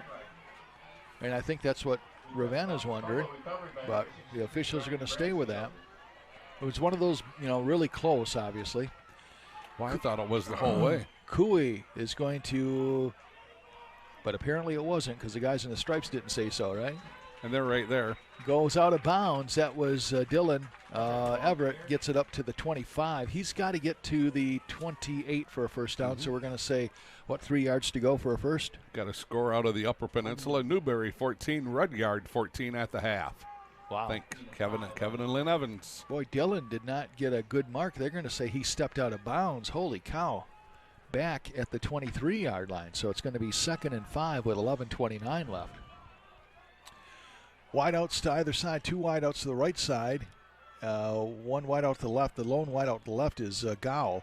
Handoff up the middle, and this is Dylan Everett. Everett fights his way close to the 30. He would have the first down, it looks like. Nice job of blocking up front again, McDonald, Winkleman. Silas, Bradfield, and Booth up there doing a good job. More positive yardage. Boy, it takes the wind out of your sails. You get a opening kickoff and get the ball right back on a fumble, and then you fumble it again yourself, huh? Wow. And it's going to be a handoff to Dylan Everett. Everett is picking his way up to the line. We've got a flag down, and this is thrown in the offensive band. Now another flag comes down from the defensive side, so we'll see what this is all about. The first one is thrown from the offensive backfield. McFerrin and on was one of 4 Bulldogs there in on the stop. Not much on the gain. But I'll tell you what, Dylan Everett does not give up, does he? No, he's relentless. Just think if we were that relentless at losing weight. Yeah. Holding Montague. So that'll back him up 10. Call against the Wildcats. 10-yard penalty. So that will push Montague back deeper in their own territory, right around their own 20-yard line. Yeah, Ravenna, their kryptonite has been getting to within the 10-yard line of Montague. They've been there, 3 times tonight, and have only converted, I think, one of those, right? Yes. Dylan Everett, Tug Nichols, relentless with when they have the ball in their hand. They just don't give up, and they're also good blockers. And it is a handoff again to Dylan Everett. He's getting by one tackler, but not the second one. He fights his way up to the 24-yard line. Yep. Zeke Thompson, who's got an interception in this game, he gets solo tackle. Had a little help late, but he's going to give him a solo tackle. Montague's still trying to drive to the north there. So it is going to be 2nd down and 15, ball at the 24, 10:25 left here in this third quarter. 14-7, Montague on top. They have the ball. Going to be Gowell to the left side. Right side is Reese Taylor. And now Tug Nichols comes out to join Taylor on the right side. Slot right is Blankstrom. Running back is Everett. Passing is Cooey. Finds Gowell, and Gowell goes nowhere. He is hit as soon as he catches the ball. Beebe was on a beeline for him, was he not? Yes, Blew that was. play right up. Nice job there by Kyle Beebe. Defensive back. Nice play by him. Blew that play before it could even get going. Arlene says Shores leading Zeeland East 28-16 third quarter. Thank you. Zeeland East continues to improve. I think they got blown out in their first game, and since then they've been playing well. Right. Big third down play here. 3rd and 11 from the 28 of Montague. Out of the shotgun is Cooey. He's got 1 wide to the right, 2 wide left, and it is going to be a handoff to Dylan Everett. He's across the 30 up to the 35-yard line, and that's as far as he'll go. He's going to be still 4 yards shy of a first down, so it's going to be 4th and 4 with 9:52 left. McFerrin over there and Olthoff making the stop defensively for the Ravenna Bulldogs. 4th and a long 4, almost 5, isn't it? Punting situation for the Montague Wildcats. You would think, although they're lining up like they're going to go for it, but I would imagine this is going to be one of those situations where Cooey's going to drop back and punt. Because your defense is playing lights out. Right. First they're going to do the hard count. Yeah. And then I would imagine that Cooey is going to look to the side. Now he's going to drop back like he's going to punt. There we go. Kick is, I'll tell you, dandy punt goes over the head of McCullough. He's got the wind, remember. Yes, and it's going to go into the end zone, so a touchback. So it'll be 1st and 10 for Ravenna at their own 20-yard line. Yeah, he's got that good wind out of the south, and he just got it up in the air, and it was gone. Man, we had a little situation between Dylan Everett of Montague and number 54, Zeke Thompson, right around the 50-yard line. They ran into each other, and I love Dylan Everett, great athlete, but you're going against an all-state caliber type wrestler there. I don't like Dylan's odds there too much. I don't know. That's like tugging on Superman's cape. Right. The only thing would be worse than that would be tugging on the Nordic Nightmare. Yeah. From Whitehall. All right, see if Ravenna can get something going. Here's a pitch over here to the right side, and nothing going as Montague caves in defensively and takes it all the way back to the 15-yard line. Loss of 5. That was Hunter Hogan who took the pitch from Beebe, and he was laid out to dry. He goes, I'm going to run out here. Ooh, I got nothing. I'm going to do the spin move. Right. Yeah, he spun right into a 6-foot, 175-pound junior linebacker, John Greiner. So 8:44 left, third quarter, 2nd and 15 from the 15. Arlene reporting Muskegon 48, Wyoming nothing, still in the third quarter. Bad news for Wyoming, still plenty of time. Still in the third quarter. Yeah. 3 wides left, 1 wide right for Ravenna. Back to pass is Beebe. Steps up, fires it over here to McCullough. McCullough has it at the 20, goes out of bounds between the 20 and 25-yard line. Actually, are they going to say he stepped out at the 18? Yes. Oh, they are. Wow. Yeah. Greiner right there might have got a hand on him and gave him a little push, which forced him out of bounds. Yeah, so that's a big difference there. So now you're looking at third down, and you still have, 12 for a first down. 8:21 left, third quarter, 14-7. Closely played game. Yeah, Montague's going to pin their ears back and come after him now. You watch. Who's it that's in the back? Number 6. That is, that's Clay Shulo. Okay. Don't know why that looked alien to me. Here comes Beebe rolling to his left, and he's fielding heat by Baird, and Baird is eventually going to catch him with the help from his friends. Yep. Silas over there doing a nice job. Silas Jancic. So it's going to be 4th down and 8 yards to go. Larry Mansfield says Grant scores on a long touchdown run. Fremont still leads 14-12 with 2:14 left in the third quarter, so they got a dandy game going. Yes, they do. Punting situation now. They have to punt. Ravenna's got to punt into the wind. So Montague could really get good field position here. Because this punt's, unless he's like, his punt's not going to go far. Right. Punting into this wind. Unless your nickname is Ray Guy. And here comes the kick. I'll tell you what, though, the wind did knock it down, but it was going. Yeah. And it's going to be a catch there. I think that's Nichols that called a fair catch. And it'll be 1st and 10 for Montague. They'll have excellent field position. And it looks like about the 47-yard line, their own, with 7:27 left here in the third quarter. Arlene reporting Oak Ridge 42, Hart 16 in the third quarter. Who was that? What was that? 42-13. Oh, for Hart? Yeah, 42-16. Okay. 42-16. I'll tell you what, there were years that Hart wasn't going to score 16 points against Oak Ridge. In a season. yeah, that's true. Yeah. Joe Tanis, I think a lot of good things are going to happen over there for that, especially with that expansion. We talk about that. Wait for the expansion. Yeah. I think that's really going to help out a lot of teams. North Muskegon, Ravenna, Hart. Oh my gosh. Shelby. North Muskegon, I think, is going to be the team that really benefits. I mean, they're almost there now. It's just tough for them to compete with, being the smallest school in this brutal conference. Here's a handoff to Dylan Everett. Everett trying to run parallel, and he's up to the 50. He's down to the 45 and hoisted out of bounds, and a flag comes down, and this is going to tack 15 on. Really nice blocking out there by that was Blankstrom out there on that side, doing a nice job of help him free up some more yardage, get positive yardage on that run out around that left side. And you can see the coaching staff for Ravenna pointing to their players and then saying, think, guys, think. You don't want to tack on 15 yards. That's a silly penalty. You had Tug Nichols out there, too, blocking. Right. So that's going to add insult to injury. Already a good run by Dylan Everett. Then you tack on 15. from the 40. So you're going to be going down, to the neighborhood of the 30 or 29-yard line. Still 14-7, but that just moves Montague closer to the red zone. 7:20 left, third quarter, 1st and 10 from the 29-yard line. Cooey out of the shotgun. He's got Everett standing next to him. We got Gowell here left side. Right side wide out is Tug Nichols. Slot right side is Baird. Fire over to Nichols, and it's going to lead him way out of bounds. It's going to be incomplete. Yeah, you know why? Because he's seen Brady Stock over there from Ravenna closing quickly, and I think he just had to kind of throw it way out in front there. Otherwise, Brady could have picked that one off and went the distance. 2nd down and 10, 7:14 left here, third quarter. 14-7 Montague.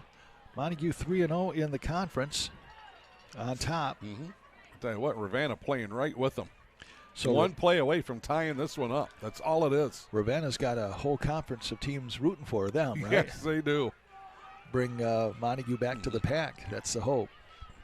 And they've had their chances tonight, but boy, they're going to be haunted if they do not win this one of three times within the 10 and not able to bang anything in. Here comes Everett around the right side, and it's going to be a touchdown, but it's going to come back, I think. A flag was thrown, so I think there's going to be an illegal block, and this 29-yard touchdown run is going to be called back. Might have been a hold out there, too, block in the back or hold. Whitehall 19, North Muskegon 0 in the third quarter. Say that one more time. I'm sorry, Cal. I love it when you listen to me. Yeah. No, Whitehall 19, North Muskegon nothing in the third quarter. Still a close, you know what? All things considered, right? That is a close game. Yes, sir. Might be the night of close games. The exception of Muskegon. Right. Holding against Montague, so that's going to erase a touchdown. I'll tell you what, tonight, Montague, uncharacteristic. 2 fumbles they've lost. Right. Numerous penalties that have, they've had 2 penalties just on this drive. They're not playing their sharpest here tonight. No, they're not. I guess you could have that argument for both of these teams, right? Because Ravenna gets it down 3 times to come away with nothing. Right. 2nd and 12 now. Ball 7:05. Ball is on the 31-yard line of the Bulldogs. This is Everett running parallel. Now he spin moves at the 30, gets it down to the 25-yard line. He's still about 5 yards shy of a first down. Well, I tell you what, big old number 74, Cameron Hodana over there, and Zeke Thompson. So it's going to be 3rd down, and they're going to call it 10. Ball at the 25-yard line of Ravenna. 6:37 left. Montague with the ball and the lead, 14-7. Still 14-12. Fremont after the third quarter, according to Larry. Over Grant. Cooey out of the shotgun. He's got Everett standing next to him. He keeps it. No, he handed off to Everett. He did. Thought he kept it. Boy, so did I. And I had binoculars, and I thought he kept it. So he's going to be a yard shy of the first down as he gets to the 20. Got to get down to the 19. So now 4th and 1. Now if you're Coach Donat, well, I'm thinking you're going for it because you're looking at a 37-yard field goal. Yep. So yeah, they'll go for it. And you have that big offensive line, and you got Cooey who's capable of running it, and you got Everett back there. Right. You're not going to get denied. 4th down and 1. Ball at the 25. That's what Ravenna said. Yeah. 3 times tonight. Cooey out of the shotgun. He's got Everett standing next to him. Wide right side is Nichols. Wide left side is Gowell. Showing blitzes Ravenna and breaking 3 and knocking down. What was that about not being denied? Knocking down Everett in the backfield for a loss, and Ravenna's defense holds right there. Holy smokes. Incredible defensive charge by the Bulldogs. The Ravenna blow the play up and make it happen. I have not. When's the last time we've seen Montague just get blown off the line of scrimmage? Probably against Edwardsburg. Yeah, probably. maybe. Yeah. But yeah, your point well taken. Wow. I mean, we've seen them, I think, twice tonight they've gone on. I know once for sure they went on 4th and 1 and got like 5 yards. Right. You just think they're going to do it again. Great defensive performance that time by the Ravenna Bulldogs. All right, Ravenna's got to start cashing in on some of this. Yes, they do. It's going to be 1st and 10. Ball at the 23-yard line. This is going to be McCullough. He can't turn the corner. Boy, give Montague's defense, credit. They've just had something bad happen to them, and they're not hanging their heads. They're playing. One thing about this group of guys, they've been in big games before. Right. And they know what this is like. Ravenna moving left to right, trying to drive south. Ball's out on that far hash mark, John. Loss of 2, loss of 1, so it's going to be 2nd and 11, ball at the 22. We have ourselves it's a game we kind of hoped we'd have. You didn't know, you never know. Well, this year we definitely don't know. We've had some one-sided games, and they're the games that we would want, you know what I mean? Yes. Here's a little counter play to McCullough. He's got some running room. He's at the 30. He's at the 35, first down. And the best run for Ravenna in quite some time, or best offensive play anyhow, is he's across the 35 to the 37-yard line, Tom McCullough. Silas doing a nice job of running him down from behind, wrapped him up. Solo tackle by Jancic, but not before they get the first down. 4:46 left, third quarter, 14-7 Montague, but Ravenna picks up a big first down there at their own 32 or 37-yard line.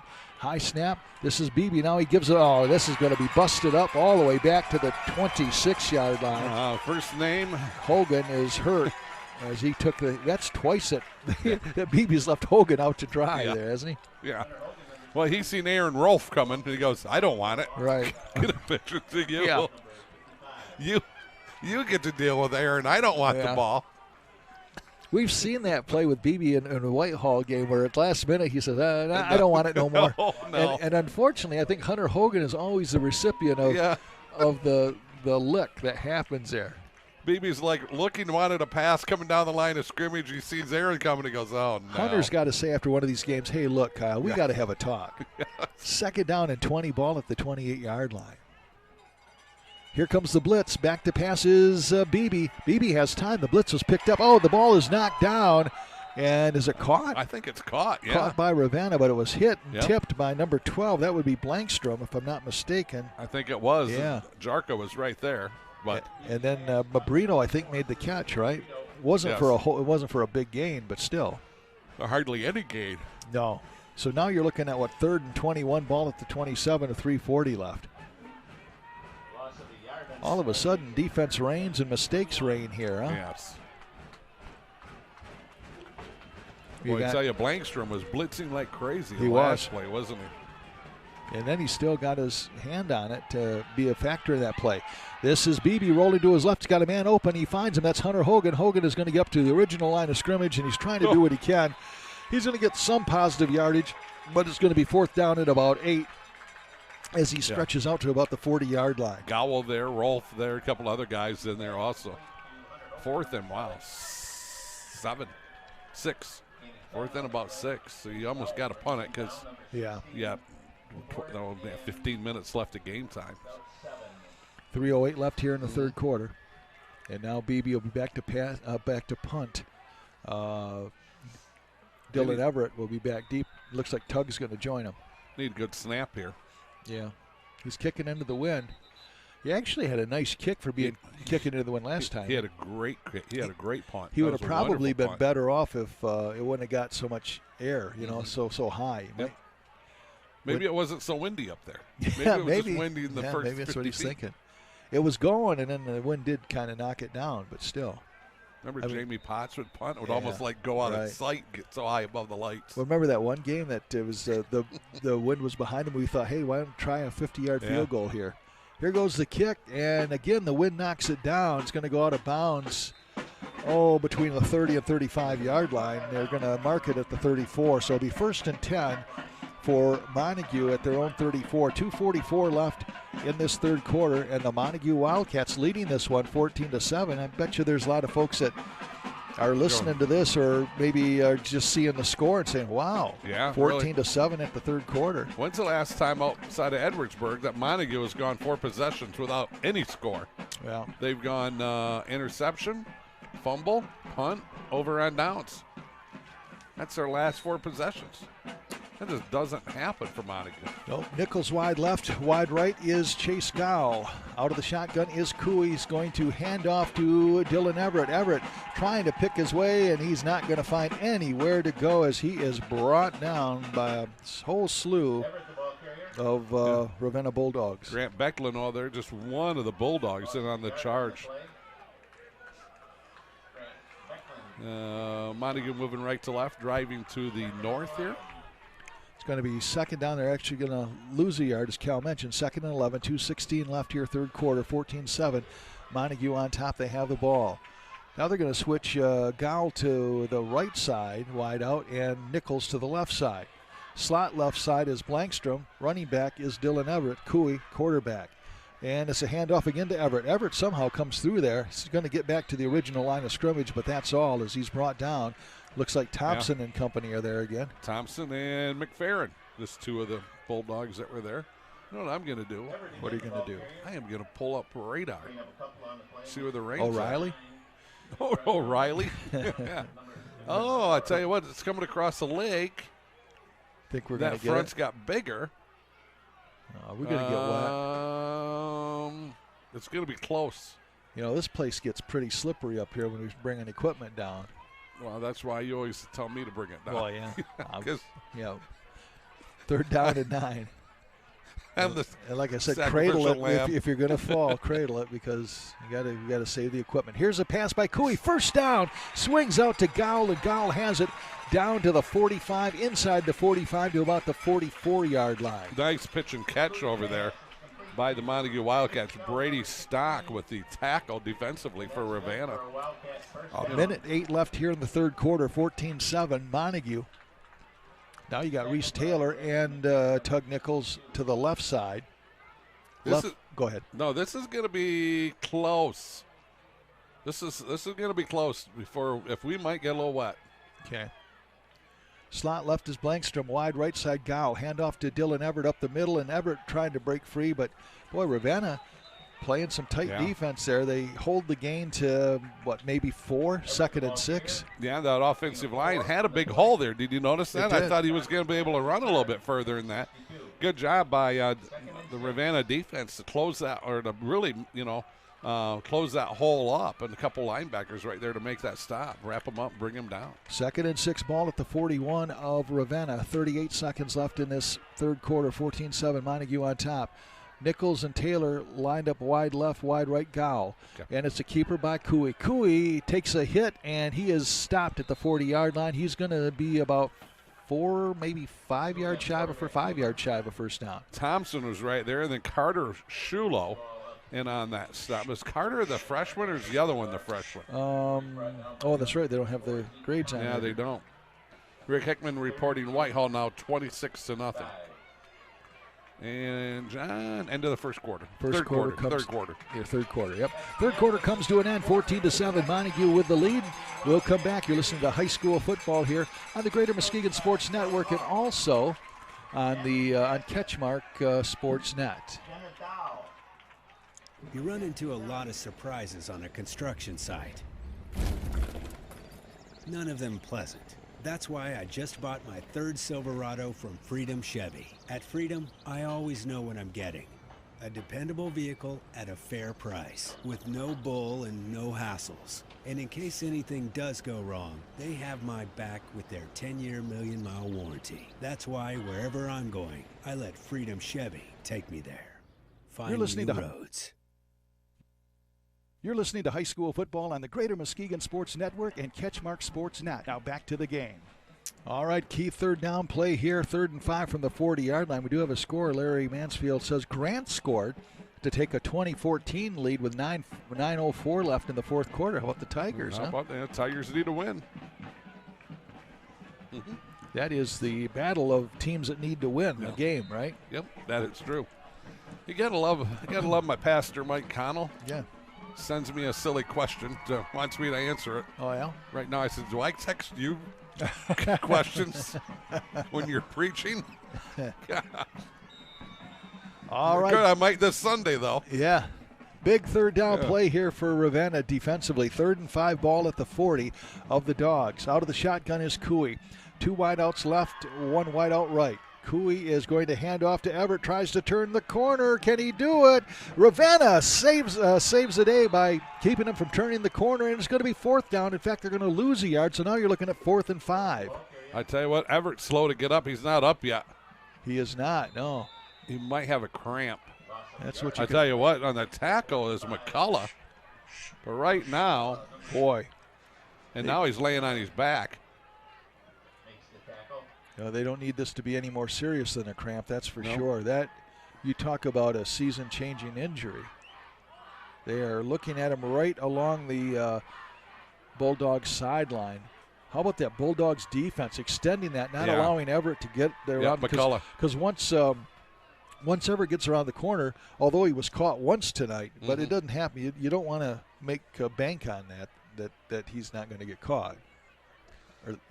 Really, McCullough, he had 2 or 3 other guys out there doing a nice job of just extending that play down the line of scrimmage. And then Everett, I don't know if he gets rolled up on. It happens so far away from us. What are you able? Well, there's a whole bunch of people in front of him. Yeah, first I thought it might be a cramp, but that's what my impression was. But boy, this looks a little. Yeah, they're not doing the old cramp thing where you're pointing a toe. Boy, I'm hoping this isn't a knee or something like that. But here's the kicker, John. Normally when you tear something up in your knee, and I happen to know there's way too many reasons why, you're flopping around in pain like a fish. Yeah. And you know he what? jumps He's up. Getting up on his own power pretty much, right? Yeah, but now look at this. He's holding his side, his right arm. Oh, okay. Boy, holding his right hand. Tell you what, you want to talk about sportsmanship. 3 of the Ravenna guys go out to him and kind of just, check on him, tap him on the shoulder, and to check on him. Nice sportsmanship by Ravenna. And he's looking at his right hand. Yeah, maybe his wrist or hand. Oh, man. But now he's moving his fingers. Okay. He might have just got a stinger. All right, 4th down and 5. And Cooey, again, I'm thinking it's a hard count back to a punt, and that's what's happening here. Goes a kick. And he kicks it, and it's going to hit inside the 20 and takes a roll to the 15, maybe even inside the 15 to the 14. It'll be 1st and 10 for Ravenna at their own 14 with 11:20 left in the game, and the Bulldogs are trailing 14-7. Everett now is opening and closing his hand. Boy, that is. Yeah, he's got a pretty good cut on his elbow on the same arm. Man.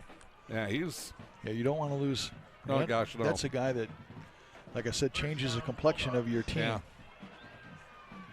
Okay, get caught back up here. So they punted, right? I heard you say they punted. It's down to the 14-yard line.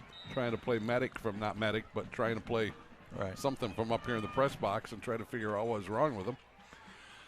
All right, out of the shotgun goes Beebe. A little flare pass over to McCullough. He can't handle it, and it's going to be incomplete. McCullough wisely picked it back up because you never know. We've had so many of these plays that look like they could be a fumble or, you never know. Well, we had that play in the 3rd quarter. Remember, we both thought it was a forward pass. Right.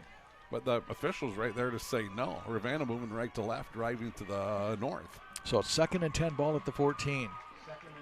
2 wide to the left. It looks like it's going to be Becklin, and now they're going to move Hunter Hogan kind of the slot. Well, he's more of a wide out to the left side. We got Mabrito out to the right side. Oh, counter. Hunter Hogan has it on the counter. He's got a 1st down, and he's got to hang on to the ball. He almost was stripped from behind by, I think, is that Jark? I'm not sure if that's Jarka or not. I had the post in the way. Yeah, it was Jarka. Almost had it stripped from behind, and so Hunter Hogan, to his credit, had to kind of change his grip and get it on the ball, but it's a 1st down at the 31-yard line. I'm following the play so nicely, and then it disappeared. Yeah, behind the pole. Behind the post. It's like watching a game at Tiger Stadium, right? Yeah, obstructed view seat. Yeah, I have one of those when we're going to the south, but not the north. Here's a pitch over to the right side. That's McCullough, and McCullough's going to get what he can. Then he gets out of bounds. He's up in the neighborhood of the 35, 36-yard line. Beebe got knocked on his rear end right after he pitched that, didn't he? Yeah. Did you see that? Defensive lineman kind of forearmed him and sent him for a ride. Or they're going to say he stepped out at the 33-yard line. So it's going to be 2nd down and 7 yards to go with 10:31 left here. Ball at the 33, 34-yard line. And a handoff up the middle. This is going to be Shulo, and Shulo fights his way to the 39. He's got to get to the 41 for a 1st down. So he's about a long 2 yards short of 1st down, almost 3 yards. Yeah, good job of blocking up front by Ravenna. Hodana, Altloff, McFerrin, Zeke Thompson, and Myers. And then Gorbig leaves. Been out there, been switching some times on the line, kind of rotating in. Isn't that a Shelby name, too? Gorbig? It sounds like it could be. Yeah. 3rd down and 2. Big play here for the Bulldogs, and the ball is almost fumbled by Kyle Beebe, who's rolling for his life. And let's see if he can turn it up. He's across the 40. He's got the 1st down, and he goes out of bounds. Colton Blankstrom over there. Yep. Hayden McDonald with a stop. Arlene reporting Muskegon 62. Yeah. Wyoming nothing in the 4th quarter. Shore's now starting to roll. Okay. 42-30. Whoa, that's close. Yeah. Mona Shores 42, Zeeland East 30. Wow. My old buddy Darren Garrity, former Grant coach, got that offense moving over there at Zeeland East here the last few weeks. 1st and 10 ball and at the 44. What's the flag down. They're saying too many men on the field for somebody. The official was counting. Too many men for Ravenna. So. Wow. So that's going to back him up 5 yards. Boy, they almost got away with it. You have a coach that is going out of his mind for Ravenna, yelling at one of the kids for not coming out. Boy, those things just kill you, Cal. They do. 1st and 15, ball at the 39, 9:42 left. Out of the shotgun is Beebe. He is going to roll to his right, being chased by Baird. And now he cuts it up and gets up to the original line of scrimmage. So he gets the 5 yards back that was lost on the penalty. So it's going to be 2nd and 10 at the right around the 45-yard line. Jarka and Tug over there on that stop defensively. Everett still here on the sideline. Defensive back. He dinged his right hand, it looks like. We were talking about obstructive view seats at Tiger Stadium. I, honest to goodness, bought a seat one time. It's during the '84 season, and the pole was right between my legs. I had to look around either side. Actually, they sold that seat, and I was the fool that bought it. But it was one of the last seats available that day. Okay. High snap, brought down nicely by Beebe. Beebe is going to cut it and run, and he puts his head down, gets about 5 or 6 yards. Nice low tackle there by somebody. I think 33. Oh, Jarka. It was way over there, yeah. Jarka also over there. One of the few plays I don't watch with my binoculars was that one. Right. So now it's good. We have an official's timeout as the ball is going to be at the 48-yard line of Montague. 1999, last year at Tiger Stadium. I take my wife and my 2 daughters, Ashton and Ariel, right down there. And guess what? We don't, of all the things, we run into Ernie Harwell, and he invites us into the press box. And probably the best picture I have ever taken. Yeah. Or the best family picture we've ever taken. Yeah, that's cool. Is Ernie Harwell and Jim Price and my Lisa and Ashton and Ariel. Just a memory I will never forget. That's great. Yeah, I had the same experience years before that when I was just a kid.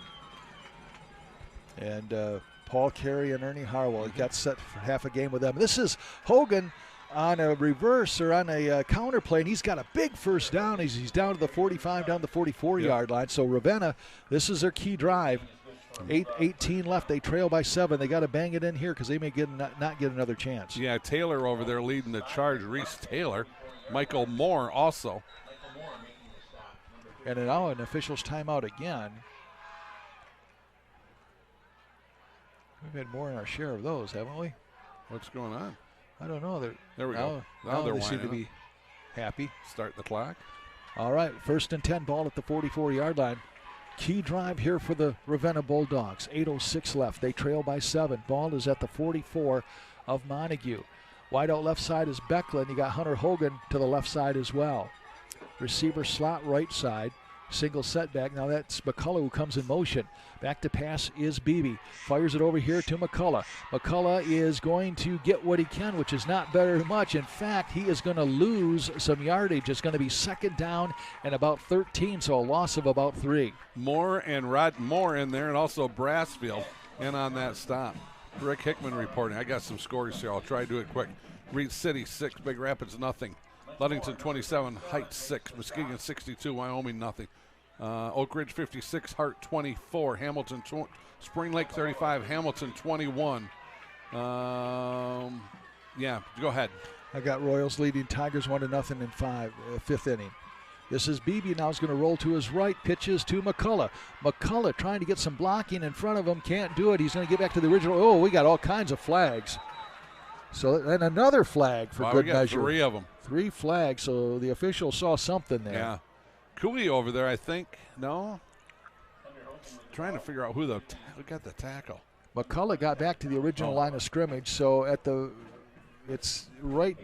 they're 10 yards away from a first down as of right now, but there is a whole lot of laundry out on the field right now with 7:04 left in the game. Hayden McDonald, one of the guys over there. Here we go. Holton 30, Lakeview 20, Zeeland East. No, that was an old one.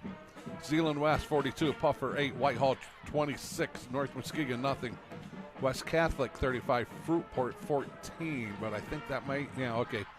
Cadillac 22, Gaylord nothing. Grayling 20, Kingsley 16.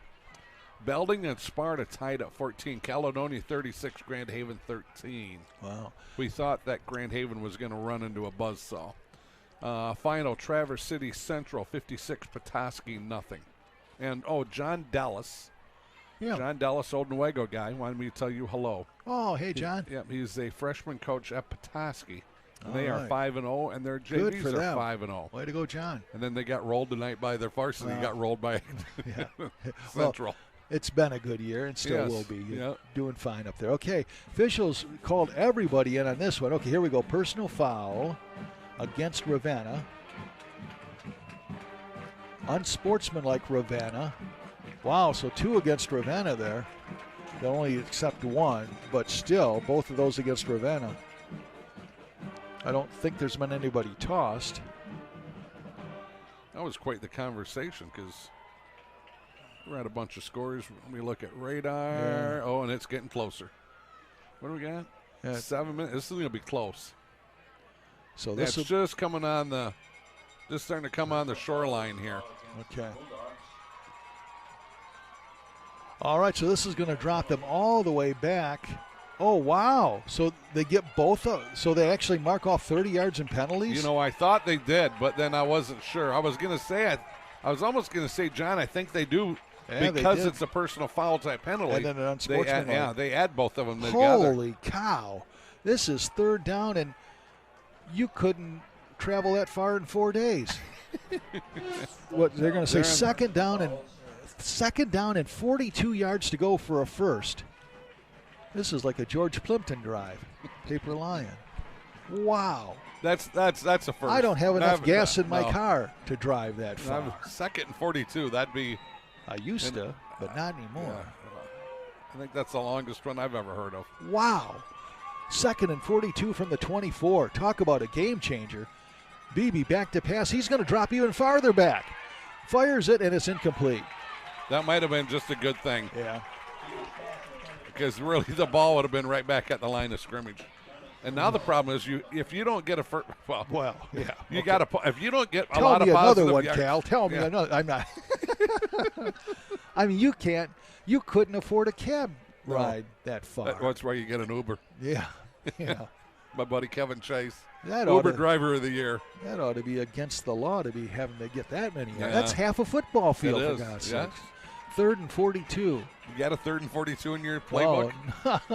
I happened to. The dog ate it. The dog ate it. Dog ate it. Back to passes. BB fires. It's going to almost be intercepted. That sliding attempt there by Colton Blankstrom, but it's going to be incomplete. Yeah. And now you got a punt. Oh, yeah. Yeah, I know you don't have a 4th and 42. No. And you know what's so sad about that is you had Ravenna. They were motivating down inside, around the 40-some yard line, 30-some yard line of Montague. I mean, they were putting together that game, maybe save and drive. They were on the move. Right. There was no doubt about it. They were on the move. Now, the saving grace here is to get a good punt, get it up in the air. You could got the wind behind your back. You could get a 50, 60-yard punt here. And Beebe puts his foot into it, and a wobbly kick. Nichols looking for it. Now he gets away from it.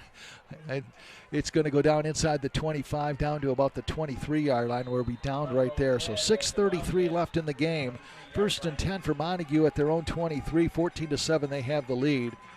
And I'm thinking you're playing some ball control now, aren't you? They've gone 5 possessions in a row without scoring. Yeah. 5. When's it on the out? Okay, let's take Edwardsburg out of the equation. Right. Well, yeah. Now you're talking that we're all the way back to last year. I'd have to get a headache. I don't think they did it last year because you're talking a state championship team. Yeah. Right? No, I don't ever remember them last year. We did a lot of their games. I do not remember them going 5 possessions with no score. Last year, remember?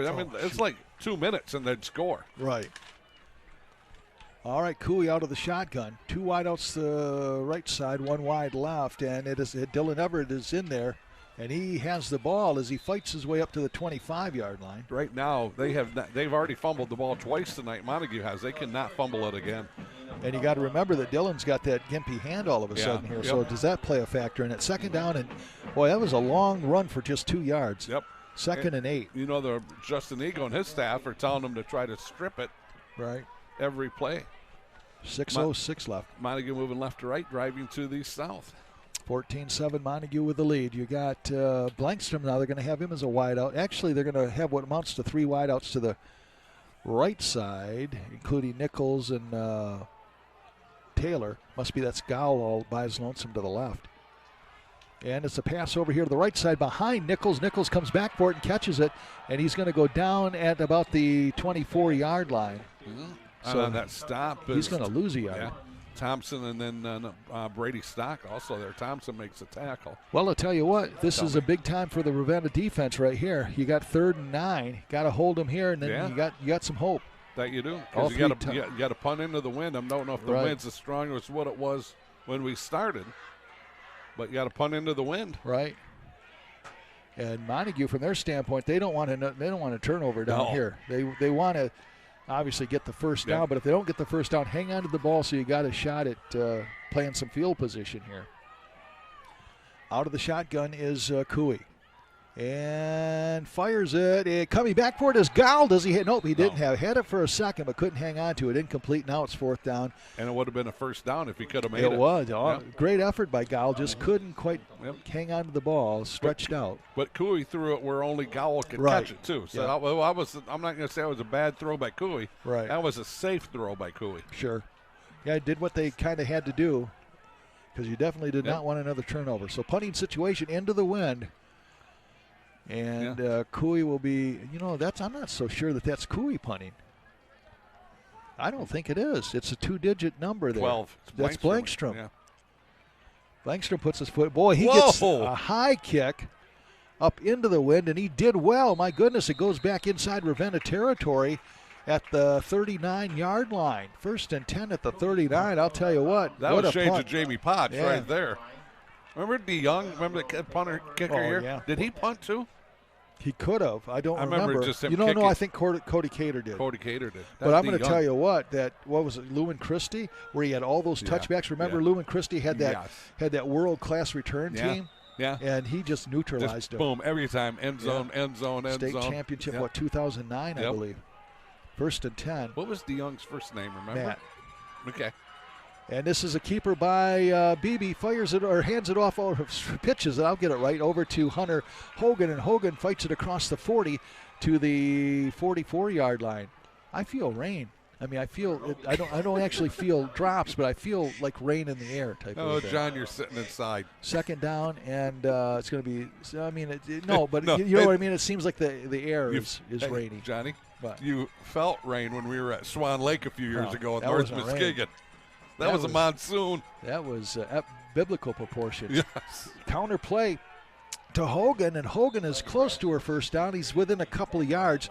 And here is another key drive for Ravenna. It's going to be 3rd down and a long 2, maybe 3, 4 minutes left in this game. They have 3 timeouts remaining. They trail by 7. I think on that stop over there was Brassfield. Kind of everything's happening on the other side of the field. Ravenna moving right to left, driving north. Scoreboard has it as a 3rd and 2, but that looks like a long 2. That looks more like 3, 2.5, we'll say. Big play here. Actually, 4 down. It's going to be 4 down territory for Ravenna unless disaster hits here. 3 wideouts left side. Pass over here right side of McCullough. That's can't a loose hang on ball. to it. You're going to say incomplete. Oh man, I thought that was a lateral. They do it. I'll tell you, it's so dangerously close. I don't necessarily think I'm a big fan of that play. No. I mean, it hasn't worked too much tonight, but I mean, it can. I see the potential, but boy, that scared the daylights out of you. 4th and 2, and I'm thinking you're going for it if you're Ravenna, because you might not get the ball back. No, Arlene reporting the final. Big Red 62, Wyoming nothing.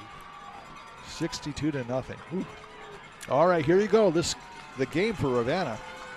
4th down, 2 yards to go. And it is a pitch at the last minute to McCullough. Can he turn the corner? He has the first down across midfield at the 40. They're still moving down to the 47-yard line. So move the chains. Clock stops with the out of bounds. 3:24 left. Ball at the 47 of Montague. Chase Gowell doing a nice job of hustling him out of bounds, but not before he got that first down. All right, the drive of the game for the Bulldogs here. They trail by 7. What an effort here tonight by really Ravenna. Is. I was just thinking just a great effort by Ravenna. 2 wideouts right side. Now they're actually going to move McCullough slot right side. In motion comes Hunter Hogan, and now Beebe has it. Can he turn the corner? He's down to the 45 and the 40, inside the 40, and he's going to get down to the 38-yard line, and he is close to another first down. He's within probably a yard of a first down. Chase Gowell again, that junior, 5'10", 150 defensive back. Back-to-back tackles by Gowell. So the clock continues to roll. It's going to be 2nd and 1. We're down to 2:57. Ravenna does have all 3 timeouts remaining. They trail by 7. The ball is at the 38-yard line of Montague. Beebe is going to hand off to Shulo. Shulo should have the first. He does. He's got the first down. They'll stop the clock long enough to move the chains, as he'll be right around the neighborhood of the 35-yard line, maybe 36 officially. Play Shulo the ball carrier. Mm-hmm. So it's going to be 1st and 10, 36-yard line. Clock rolls with 2:39 left. 3 times Ravenna was turned away within the 10-yard line, right? Once or twice, I think, within the 5, right? Yep, and then they fumbled. Yep. I don't know, the 10 or 15 somewhere in there. 2 wideouts left, 2 wideouts right.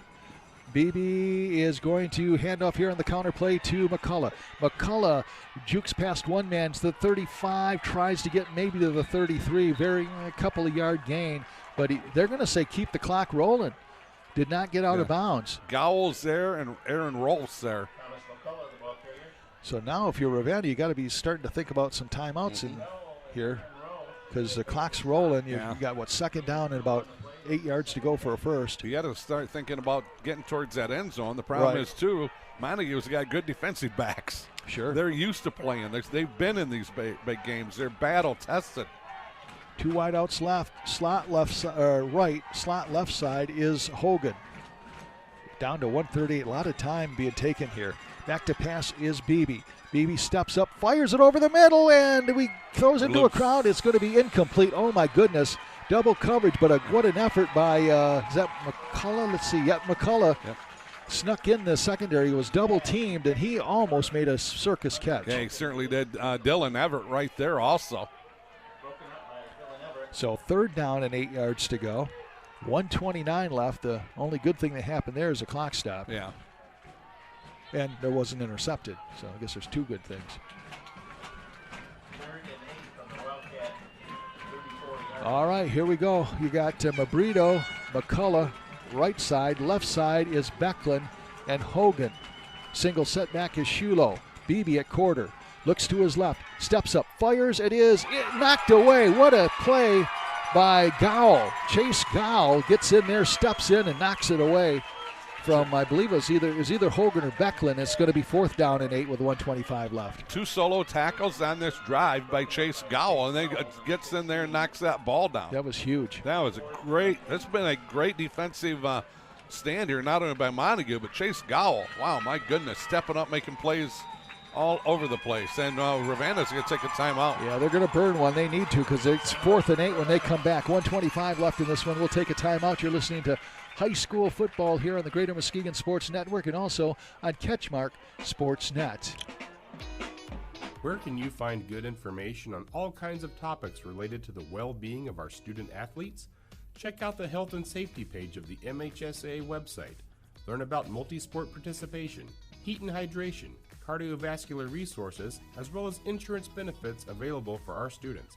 It's all on the health and safety page of MHSAA.com. A message from the Michigan High School Athletic Association, promoting the value and values of educational athletics. You're listening to high school football on the Greater Muskegon Sports Network and CatchMark SportsNet. Now back to the game.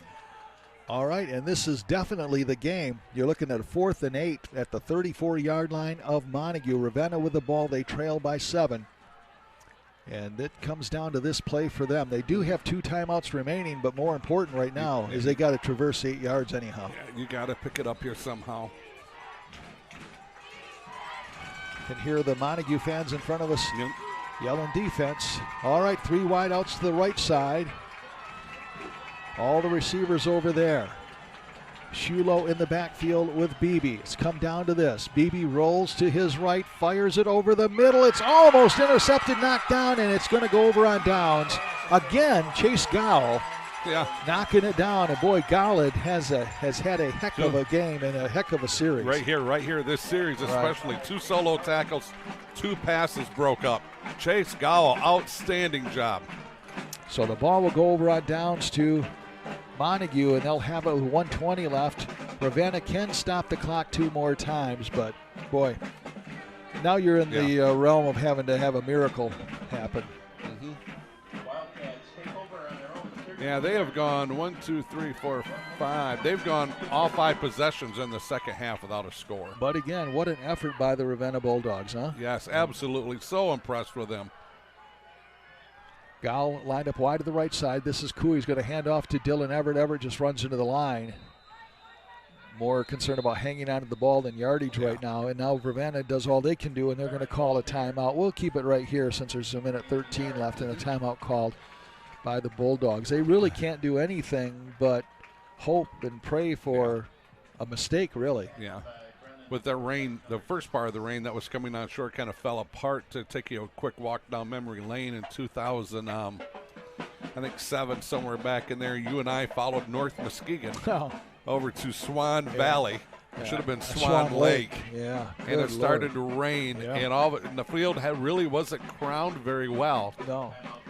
And then it started to pour and pour, and it was like biblical proportions. I thought Noah was going to be building an ark pretty quick. Was that a quarterfinal? That was pretty close to a quarterfinal. That was week 3. Okay, week 3. Okay. Yeah, because they tripped up, I think, Oak Ridge, and then they beat somebody else, and then that was week 3. And remember, they had that fast team that they couldn't really use the speed because the rain was just unworldly.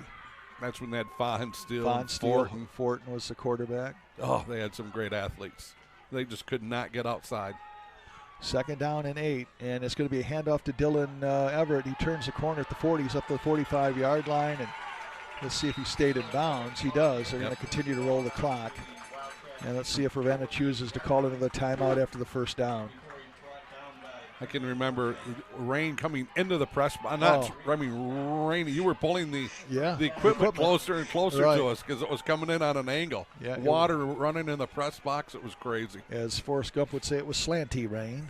Slanty rain, yeah. Remember, and then the lightning hit our tower. With about back at the station as somebody was North Muskegon was driving, weren't they? Yes. Yeah. 1st and 10, ball at the 48-yard line. Yeah, a little bit of everything happened that night. Down to 26, Ravenna choosing not to stop the clock. So Cooey will just have to take a knee here, and that will decide the effort here for the Montague Wildcats. They will hang on to improve to 4-0 in the conference. But not before Ravenna gave them everything that they wanted and then some. You bet. This game easily could have been 14-13. Right. But it's great effort here by the Bulldogs of Ravenna. 14-7. The Montague Wildcats hang on for a win. What was that? That come flying up here? It did through the window. Oh, that's interesting. Throwing stuff at us. We'll take a break and we will wrap things up if we survive. You're listening to high school football here on the Greater Muskegon Sports Network and also on the CatchMark SportsNet. From finding your perfect home to lowering monthly payments or getting cash out, Ron Rogers at Ruoff Mortgage is here to help. As a senior loan officer, Ron has been providing customers with straight talk and sound advice for 27 years at Ruoff Mortgage. He's conveniently located in Niles, but can meet you at any Ruoff Mortgage location around our area. Visit his website, ruoff.com/Ron Rogers, or give him a call today at 269-449-0754. Wolverine Electrical provides electrical services for residential and commercial customers, from new wiring to electrical maintenance and even troubleshooting. We're specialists in the service and installation of electrical systems and standby generator systems. Find us on the web at wolverineelectrical.com. Call Wolverine Electric at 616-300-1311. That's 616-300-1311. You're listening to high school football on the Greater Muskegon Sports Network and CatchMark SportsNet. Now back to the game.